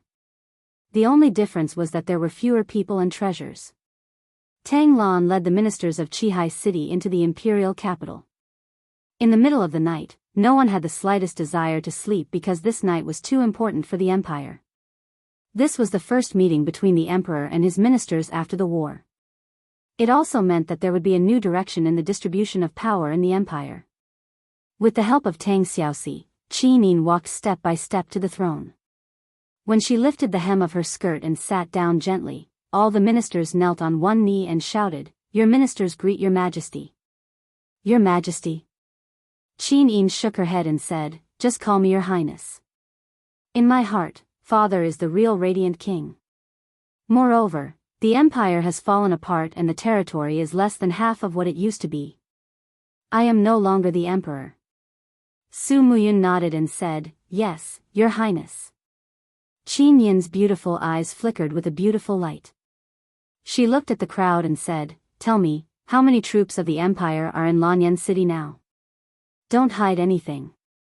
Su Muyun cupped his hands and said, Your Highness, Muyu City currently has a total of 210,000 troops stationed around Lanyan City. Among them, 50,000 cavalrymen are at Your Highness' disposal at any time. Tang Lan cupped his hands and said, Your Highness, this old minister has also brought 110,000 troops from Qihai province. In addition to Shaoxi's 40,000 troops, Qihai City has a total of 150,000 troops stationed around Lanyan City. At the same time, this old minister has already ordered Qihai province to recruit troops. In less than a month, we will be able to recruit another 100,000 troops. You've worked hard, Duke Lan. Qin Yin smiled. In the crowd, Zhenghua General Ling Nantian also cupped his hands and said, Your Highness, this old general has been gathering the scattered troops of the empire around Lanyan City these days. Now, there are more than 7,000 people gathered around Lanyan City and they are at Your Highness' disposal at any time. Thank you for your hard work, General Ling. Qin Yin nodded her head again. At this moment, Qin Yan, the son of King Yuning, who was standing behind Tang Lan, raised his eyebrows and growled with a hint of anger on his face. You are all princes of the empire with hundreds of thousands of soldiers in your hands. When Lanyan City was surrounded by the Iha kingdom, Chu Huaying, Lin Muyu, Feng Jixing, and Qin Lei fought against the Iha kingdom's army with their lives. Where were you? Are the hundreds of thousands of soldiers in your hands just for show?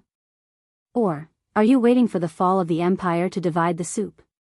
These words caused Tang Lan, Su Muyun, Ling Nantian, and the others to be dumbstruck, and no one actually dared to reply. At this time, Qin Yin stood up and said in a gentle voice, Qin Yan, there's no need to say any more. The heavy snow has sealed the ancient path in the clouds, and Muyu City's army wants to reinforce Lanyan City but is powerless to do so. As for the Seven Seas province, hasn't Shaoxi already led an army of 50,000 to come to the rescue? I believe that every one of the empire's ministers here is loyal. Qin Yan gritted his teeth and said, Yes, Your Highness. Qin Yin raised her head and glanced at Tang Lan, saying with a smile, Duke Lan, Shao Yin has something to say, but I don't know if I should say it. Tang Lan was startled and said, Your Highness, speak. This old subject is listening. Shaoxi leads the troops well. Moreover, you have interacted with the 40,000 soldiers of the Sharp Peak Battalion under Tang Zhen for a long time. Why not hand over the military authority of these 40,000 soldiers of the Seven Seas City to Shaoxi? Lanyan City is being rebuilt, and the situation is chaotic. I want to let Shaoxi lead this army of 40,000 soldiers and hold the authority of the Imperial Army before the Imperial Army is rebuilt. Is that possible? Qin Yin looked at Tang Lan calmly and said. Tang Lan's gaze was calm as he cupped his fists and said, Your Highness is the monarch of a nation, and your words carry enormous weight. The Sharp Peak Battalion is the army of Seven Seas City, and also the army of the Empire. This old subject will do as you say. Good. Qin Yin smiled faintly and said, Promote Tang Zhen to the Western General, and rename the 40,000 troops under him the Nation Guarding Army. They will all be under your command. In addition, you must listen to Tang Xiaoxi. Other than Shaoxi and me, you don't need to listen to anyone else. Understood? Tang Zhen cupped his fists excitedly. This general obeys the decree. By the side, Tang Xiaoxi also snickered secretly and said, Shao Yin is really smart. However, it was obvious that Tang Lan wouldn't be too happy with Qin Yin's separation of military power. These 40,000 soldiers would be renamed the Nation Guarding Army, and Tang Zhen would be replaced by a group of trusted subordinates, such as captaincy and kiliarchs. Then, the military power of this army would really be completely in the hands of Qin Yin.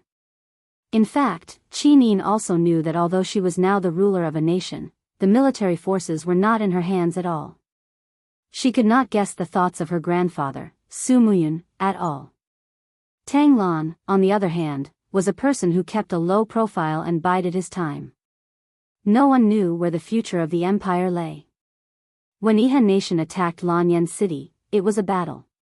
But now, it was a battle of power without the shadow of a sword. A map was unfolded in the center of the main hall. There were burn marks on the edges, but there was no other way. Zetian Palace was almost completely looted, and there was no way to find a second map. It was too late to ask the craftsman to draw a temporary one, so they could only make do with it for now. Qin Yin stepped down from the throne, and her pale golden boots stepped on the blood-red carpet to the side of the map.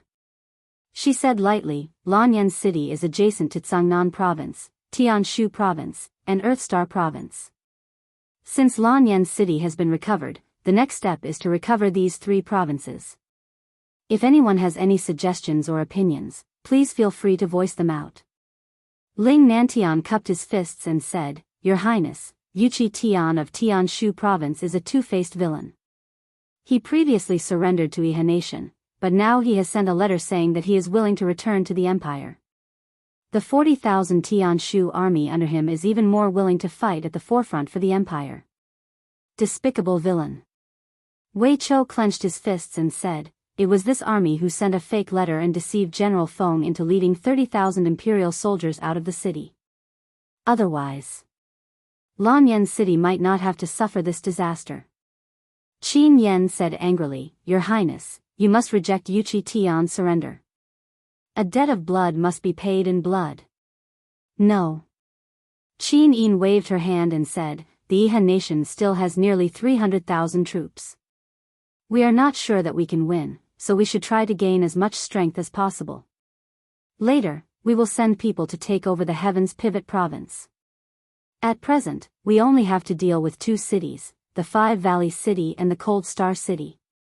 Tang Lan said, Your Highness, you don't need to worry about Lengxing City. I have already sent General Xiang to lead 3,000 cavalry to attack. With General Xiang's ability, I believe that Lengxing City will be taken in less than 3 days. Oh. Qin Yin was startled. I wonder which General Xiang is Master Lan talking about. General Xiang Yu. Xiang Yu? Qin Yin was stunned. Wasn't Xiang Yu secretly executed by Lord Chu Huayin? Tang Lu, who was beside Tang Lan, cupped his fists and said, Your Highness, you may not know this, but Lord Chu Huayin is a benevolent general with a kind heart, so he didn't kill Xiang Yu and only ordered him to go far away. Grandfather knows Xiang Yu's ability, so he sent people to find Xiang Yu who lived in seclusion when the empire fell. He gave him a troop and ordered him to work for the empire again to make up for his mistakes. I see, Qin Yin nodded. That's good. As long as Xiang Yu can conquer the rebel army in Lengxing City, he will be forgiven for his previous crimes. Thank you, Your Highness. Tang Lan cupped his fists and bowed. As for Wugu City, Qin Yin blinked and said, According to the military intelligence, Jinan King Qin Yi, that old thing, will personally lead 200,000 troops to guard Wugu City. I wonder who is willing to attack Wugu City. Tang Lan was silent. Everyone was also very quiet. It seemed that no one was willing to challenge the 200,000 troops of Wugu City. At this moment, Jinan General Ling Nantian cupped his fists and said, Your Highness, since all the generals are so modest, this old general is willing to go. I only hope that Your Highness can allocate more troops for this old general to attack Wugu City. After all, this old general only has less than 10,000 troops under his command. Qin Yin smiled and said, In that case, Duke Lan, grandfather, each of you will allocate 50,000 troops for General Ling to attack Wugu City. How about that?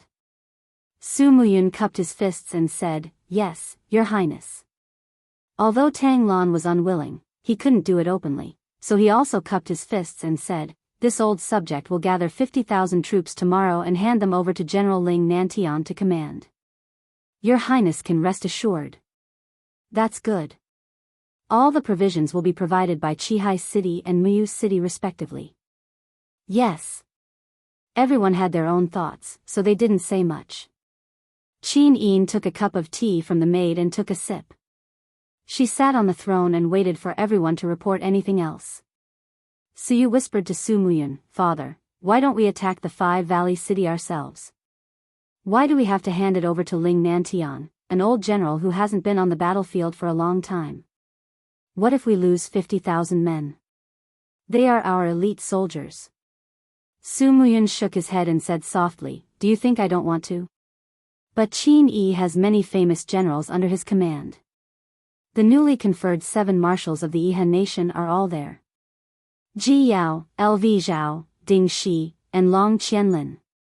None of these people are easy to deal with.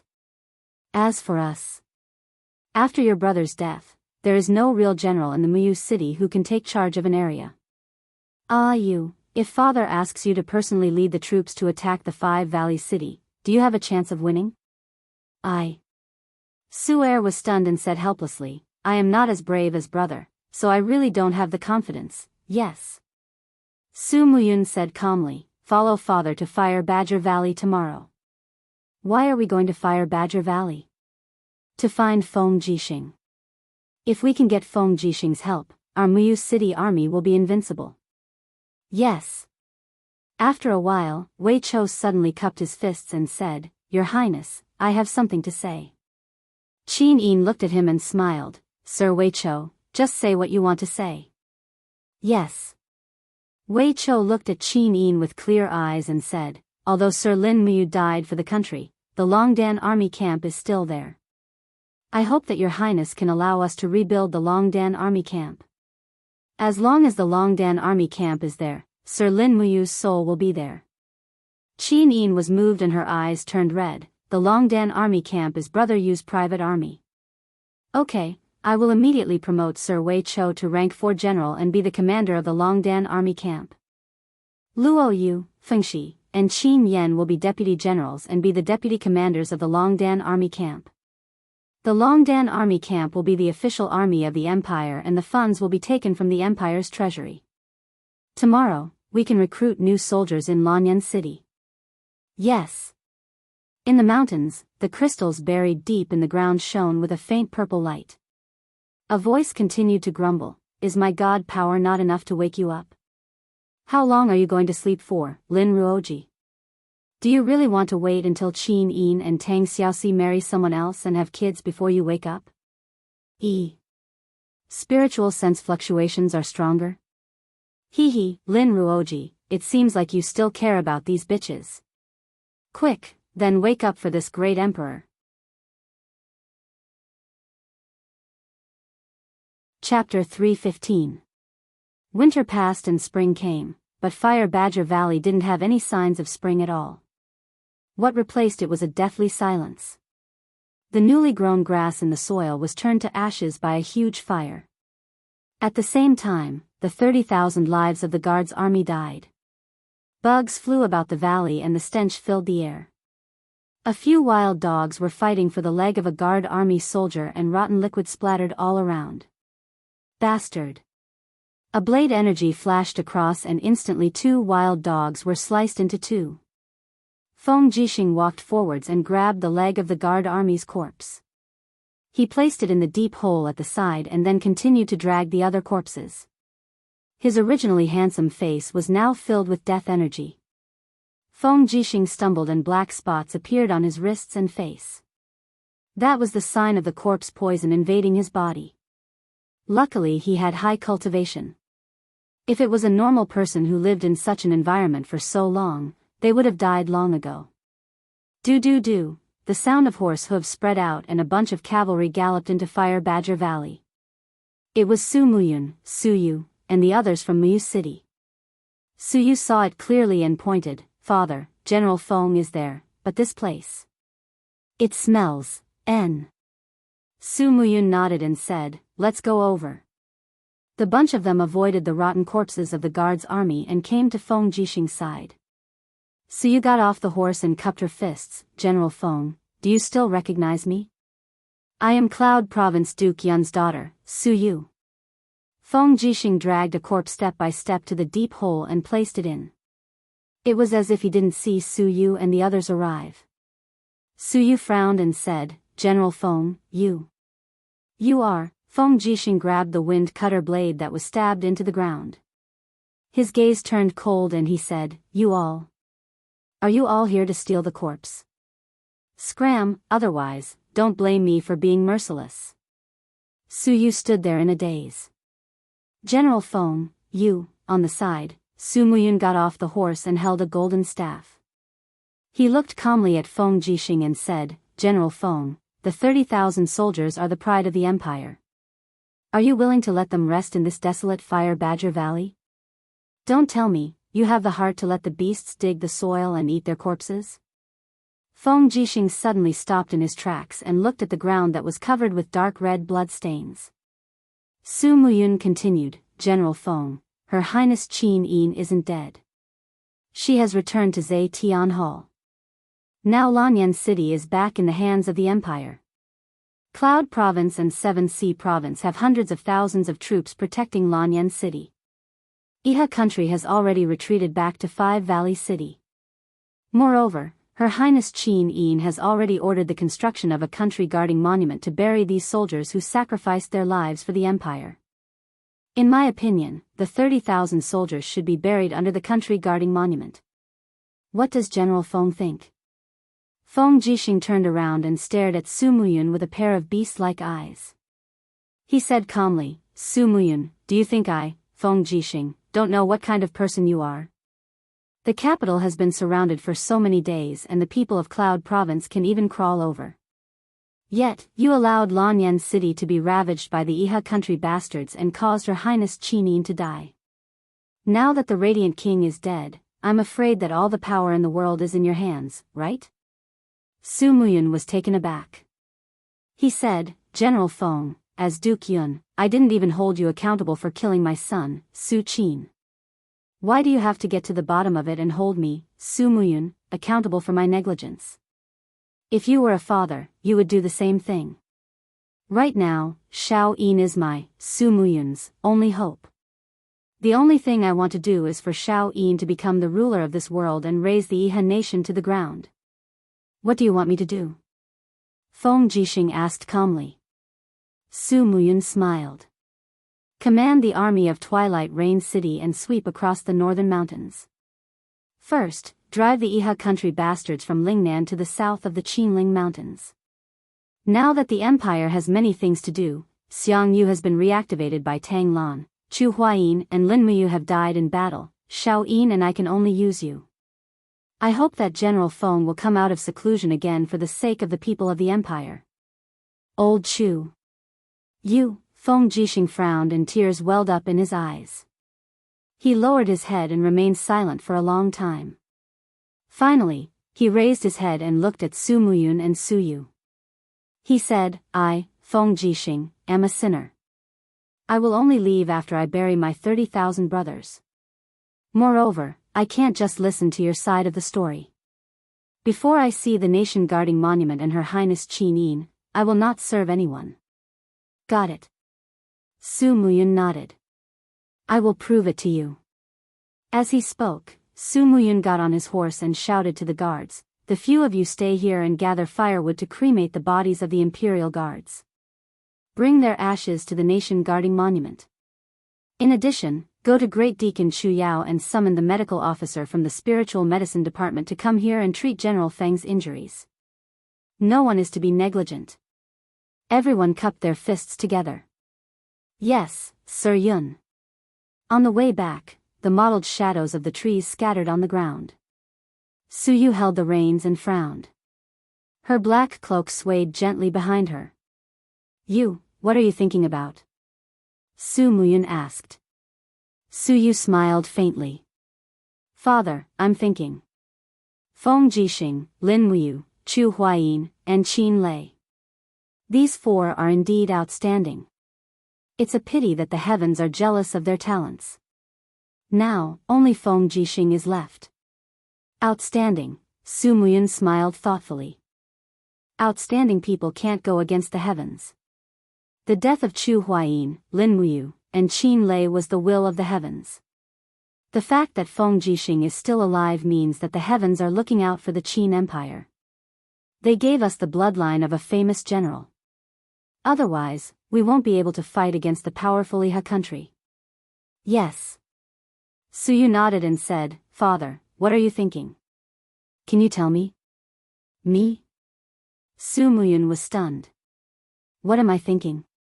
The future, the empire. Sigh. Su Muyun sighed and said faintly, Shao Yin is still young, but she has to bear everything in front of her. The Iha country will definitely make a comeback. Tang Lan, that old fox, is also eyeing us covetously. The only thing we can do now is to protect Xiao Yin and the royal power of Lanyan City. Don't let Tang Lan have the upper hand. I'm afraid that when the time comes, that old fox might cripple Xiao Yin and make Tang Xiaoxi the empress. Ah. Su Yu opened her mouth in shock. It can't be. After all, Xiao Yin has the bloodline of the Qin family, but Tang Xiaoxi doesn't. Who knows? The premise is that we have a stronger military force than the opponent. But we don't have an absolute advantage against the Qihai province, so everything is hard to predict. You try to delay the dispatch of troops to Wugu City.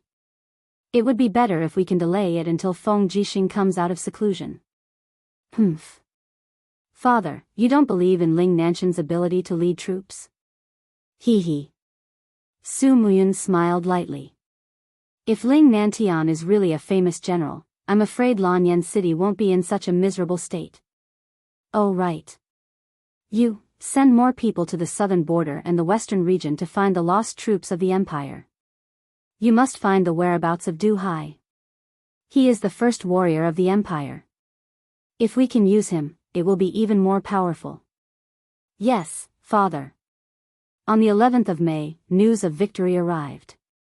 Xiang Yu, with a force of 3,000 cavalrymen, had successively conquered Cold Star City, Buga City, and a total of 11 cities in the Earthstar province. Other than Cold Star City, which resisted slightly, the other cities had already surrendered. On the morning of the 12th, Xiang Yu led the army back to Lanyan City and was welcomed by the people of Lanyan City. In Zhe Tian Palace, Xiang Yu led a few trusted generals into the main hall. He smiled and cupped his fists in a dignified manner. General Xiang Yu greets your highness Yin. Qin Yin nodded. General Xiang Yu has made great contributions in quelling the rebellion. Thank you for your hard work. Tang Lan cupped his fists and said, Your Highness, General Xiang Yu is free to quell the rebellion. Moreover, the empire is in need of manpower at this time.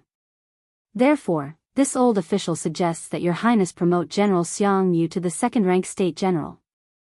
Su Muyun frowned and said, Duke Lan, although General Xiang Yu has made great contributions, he is still a sinner. Isn't it too much to promote him to the rank of state general after conquering a mere Earth Star province? Tang Lan smiled. Duke Yun, the Iha Empire's army has swallowed our empire's territory. It is not easy to take back every inch of our land. Moreover, General Xiang has conquered the entire Earth Star province. Su'er said, What Duke Lan said makes sense. However, if General Xiang Yu can be promoted to the rank of state general after conquering a province, wouldn't he be promoted to the empire's marshal if he conquered 2 provinces in a row? Ha! Tang Lan laughed.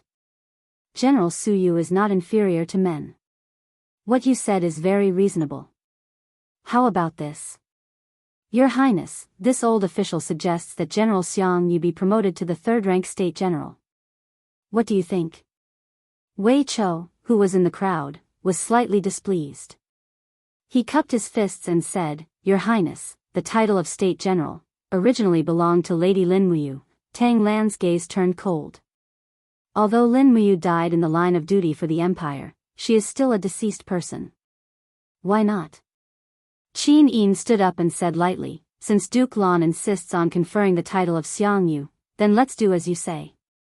Someone, promote Xiang Yu to the rank of state general and bestow him with the sword seal. I hope that General Xiang Yu can continue to serve the empire and recover the land. This general obeys. Xiang Yu smiled and happily knelt on one knee. Qin Yin looked up at the crowd and asked, How is the battle at Five Valley City?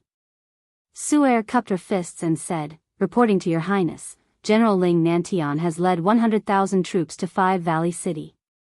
Yushu reported that the siege is urgent, but Five Valley City is guarded by Lingnan's famous General Ding Shi. There are 200,000 troops inside and there are also the troops from Tong Tian province. So it is difficult to attack in such a hurry. I'm afraid it will take some time to take down Five Valley City. Yes, do a good job in defending Lan Yen City and prevent the Iha Empire from invading again.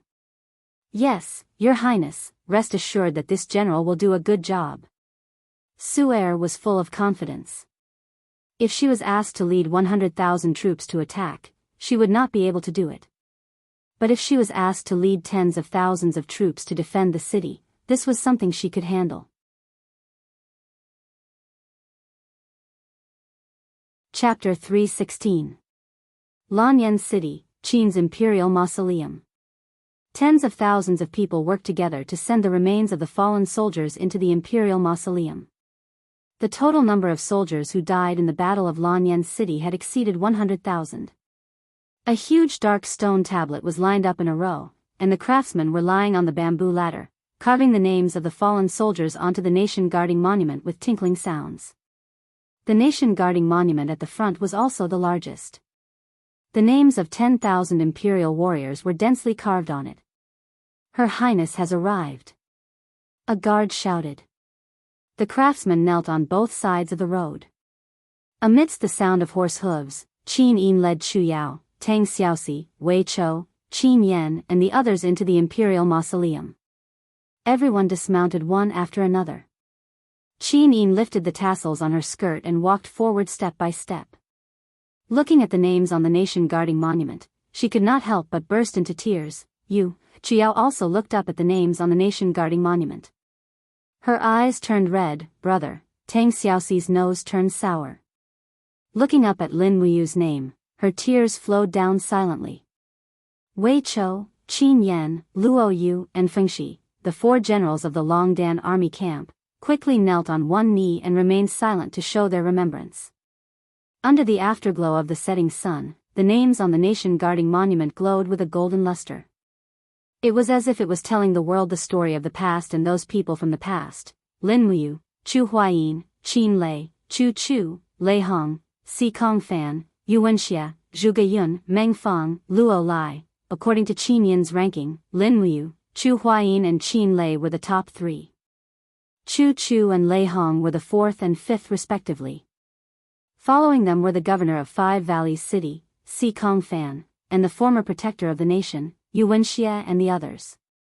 Among them, the highest-ranking general of the imperial army was Luo Lai, who was ranked as the deputy commander. He was also Feng Jixing's most trusted subordinate. Your Highness. Su Yu stood to the side and helped Qin Yin up. She said softly, the dead are gone. I believe Lord Yu and Chu Huayin will be watching us from the heavens. They will be gratified to see us reclaim the empire's territory. No. Tang Xiaoxi looked at the nation-guarding monument with determination and said, Shao Yin, I feel that Yu is not dead. It's as if he's still by our side. This feeling can't be wrong. Yu is not dead. Qin Yin looked at Tang Xiaoxi in astonishment and said, Shao Shi, you also have this feeling? Me too. Qin Yin silently looked at Lin Muyu's name on the nation-guarding monument and said, he said he would come back to me, so he definitely wouldn't lie to me. Su Yu helplessly sighed and said, this is just your wishful thinking. Many people saw that you died in battle. This is an indisputable fact. Auntie C, don't say any more. Qin Yin pursed her lips and murmured, I will wait for him. He will come back. It's that simple. Just as she had said to Lin Muyu, the mountains are long and the rivers are far. We will meet again if we are fated to. But would they really meet again? Ai, silly girl. Su'er shook her head and did not try to persuade her anymore. Year 7731, 20th of June. 1 month after Ling Nantian set out. The battle report came. Defeated. What? Defeated? Qin Yin angrily asked, how did they lose so thoroughly? The messenger trembled as he knelt on the ground and said with a trembling voice, reporting to Your Highness. Ding Shi privately contacted Yuqi Tian in the Heavens Pivot province, so Yuqi Tian sent 20,000 Heavens Pivot soldiers out to cause trouble. That night, Ding Shi led 100,000 soldiers out to attack and successfully defeated Ling Nanshan's army. They are currently regrouping. Regrouping? Qin Yin laughed, what use is there in regrouping? Yushu orders Ling Nantian to retreat and Suyu to lead 50,000 soldiers to welcome the defeated army. If the Iha kingdom pursues, immediately counterattack. Suyu cupped her fists. Yes, Your Highness. Tang Lan cupped her fists. Your Highness, since Ling Nantian has been defeated, we must appoint a new general. Otherwise, I'm afraid the Iha kingdom will take advantage of this and attack Lanyan city. At that time, we will fall into a passive state. What Duke Lan said makes sense. Qin Yin looked at the crowd. Is there any other general who can go to war for the empire and extinguish the arrogance of the Iha kingdom? Su Muyun frowned. Feng Jixing was not willing to come out of seclusion. Although there were thousands of generals in Muyu City, there was not a single one who could really shoulder the responsibility. Those were only talented generals and not commander-in-chief. At this time, one of the generals cupped his fists and said, Xiang Yu is willing to go to war. Oh. Qin Yin smiled slightly. How many soldiers does General Xiang Yu want? Not too many. Xiang Yu looked up at Qin Yin and said, Your Highness, I only need 50,000 elite soldiers under Duke Lan to take down the Five Valleys city for Your Highness. Only 50,000? Qin Yin frowned slightly and said, Zhe Tian Palace does not joke. General, please be careful. Only 50,000. Xiang Yu repeated and said, If I cannot take back the Five Valleys city with 50,000 elite soldiers, Xiang Yu, am willing to accept military law. Good. Qin Yin nodded, approved. Immediately send the troops to war. Yes. After the meeting, Su Muyun and Suyu entered the rear hall together to see Her Highness. Grandfather, you must have something to say, right? Qin Yin sat down and said with a smile. Su Muyun nodded and cupped his fists. Shao Yin, do you know the situation in Planet Earth Province? After Xiang Yu took over Planet Earth Province, he left 3 trusted generals to guard Cold Star City and other important cities. He also recruited soldiers and bought horses on his own in the name of strengthening the empire, but he did not report to the Ministry of War at all. Qin Yin nodded and said, Yes, special times call for special treatment. But in the long run, I'm afraid Tang Lan's wings will become more and more plentiful. Now, Seven Seas City has another 100,000 new soldiers, and they are intensifying their training. In addition to the 30,000 soldiers they recruited in Planet Earth Province, Tang Lan's military power is getting stronger and stronger. If this time Xiang Yu goes to war and defeats Iha Nation, I'm afraid Five Valleys City will also fall into Tang Lan's hands. Su Muyun said worriedly, even the officials we sent to take over Planet Earth Province's military power and political power have been taken over. We have to be wary of Tang Lan's heart. Qin Yin said softly, I know, but we can only rely on Duke Lan now. If not, who would be willing to help the Qin family get rid of the traitors of Iha Nation? Su Muyun took in a deep breath and said, Most of the 30,000 corpses of the Fire Badger Valley Guards army have been moved into the country protecting monument. Your Highness, if you have nothing to do in the afternoon, why not follow us out of the city to invite Feng Jixing back to Lanyan City? Feng Jixing. He blames himself too much. If not for Your Highness personally inviting him, I'm afraid he wouldn't be willing to return to Lanyan City. Let's head out now. Okay. It was early summer, and butterflies danced outside Fire Badger Valley. Qin Yin was wearing a white royal dress and a dark blue cloak, the same color as the imperial military uniform. This time, she brought a total of 5,000 cavalrymen of Muyu City out of the city, in addition to the 500 guards of the Brave Dragon Battalion, so there was no room for error. In addition, there was an additional group of people in the crowd. This group of people was wearing white robes, with the badge of the Imperial Army on their shoulders. In the wilderness, Feng Jixing sat there in a dejected manner. His long hair was scattered and even his beard had grown out. The horse hooves slowly stopped.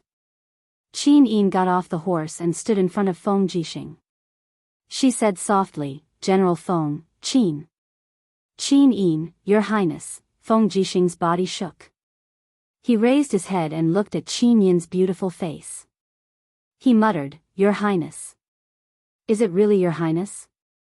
If it isn't me, who else can it be? Qin Yin smiled. She didn't mind that Feng Jixing was covered in mud. She held his arm and said, General Feng, I am here to invite you back to Lanyan City.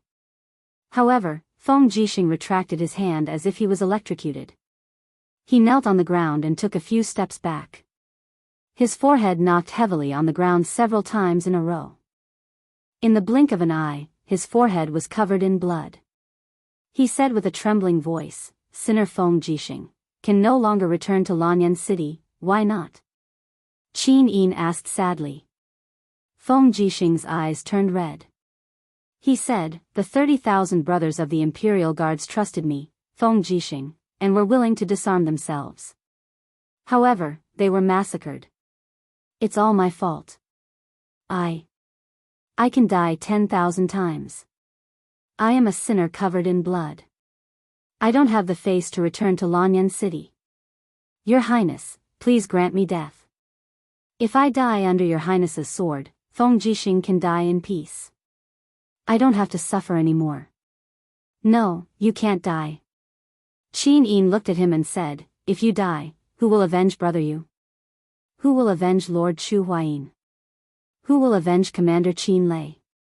You can't die. Feng Jixing knelt on the ground and buried his face in the soil. He wailed. At this moment, a group of people wearing the armor of the Imperial Guards walked out from the crowd. Their faces were full of grief. The leader was a bearded man. He slowly knelt on the ground and murmured, General Feng, old Zhang has brought the brothers to see you. Feng Jixing trembled. He raised his head and saw Zhang Wei and the group of Imperial Guards. He couldn't help but cry, Zhang Wei, it's Zhang Wei. You guys didn't die, you guys didn't die? Although Zhang Wei was a rough man, he still knew how to be loyal. Tears flowed from his eyes as he knelt on the ground and said, have you forgotten General Feng? Before you left for Mount Tianming, Lord Lin Muyu asked you to leave 1,000 of us to defend the city. He was the one who saved the torch of the Imperial Guards. You, that brat, Feng Jixing was inconsolable. He sat on the ground in a sorry state. Tears dripped onto his rotten armor as he murmured, I've let my brothers down, I've let you down, I've let old Chu down. I, Feng Jixing. I'm a sinner, an unforgivable sinner. Qin Yin looked at him and walked forward again. Her body trembled as she knelt in front of Feng Jixing. She held his arm and said, General Feng, Shao Yin is now the monarch of the Qin Empire. Now is the time for you to atone for your sins. Follow me back to Lanyan City and lead the troops into battle. You'll become a general of the Qin Empire again. The more Iha Kingdom's traitors you kill, the more you can wash away the bloodstains on you. Are you willing to pledge your loyalty to me, Qin Yin, again? Feng Jixing trembled and slowly knelt down. Feng Jixing is willing to follow your highness for the rest of my life. I'll be loyal to the Empire until death. You're tuning into the Romantic Tales YouTube channel. Don't forget to subscribe and join us on this journey to catch the most captivating stories.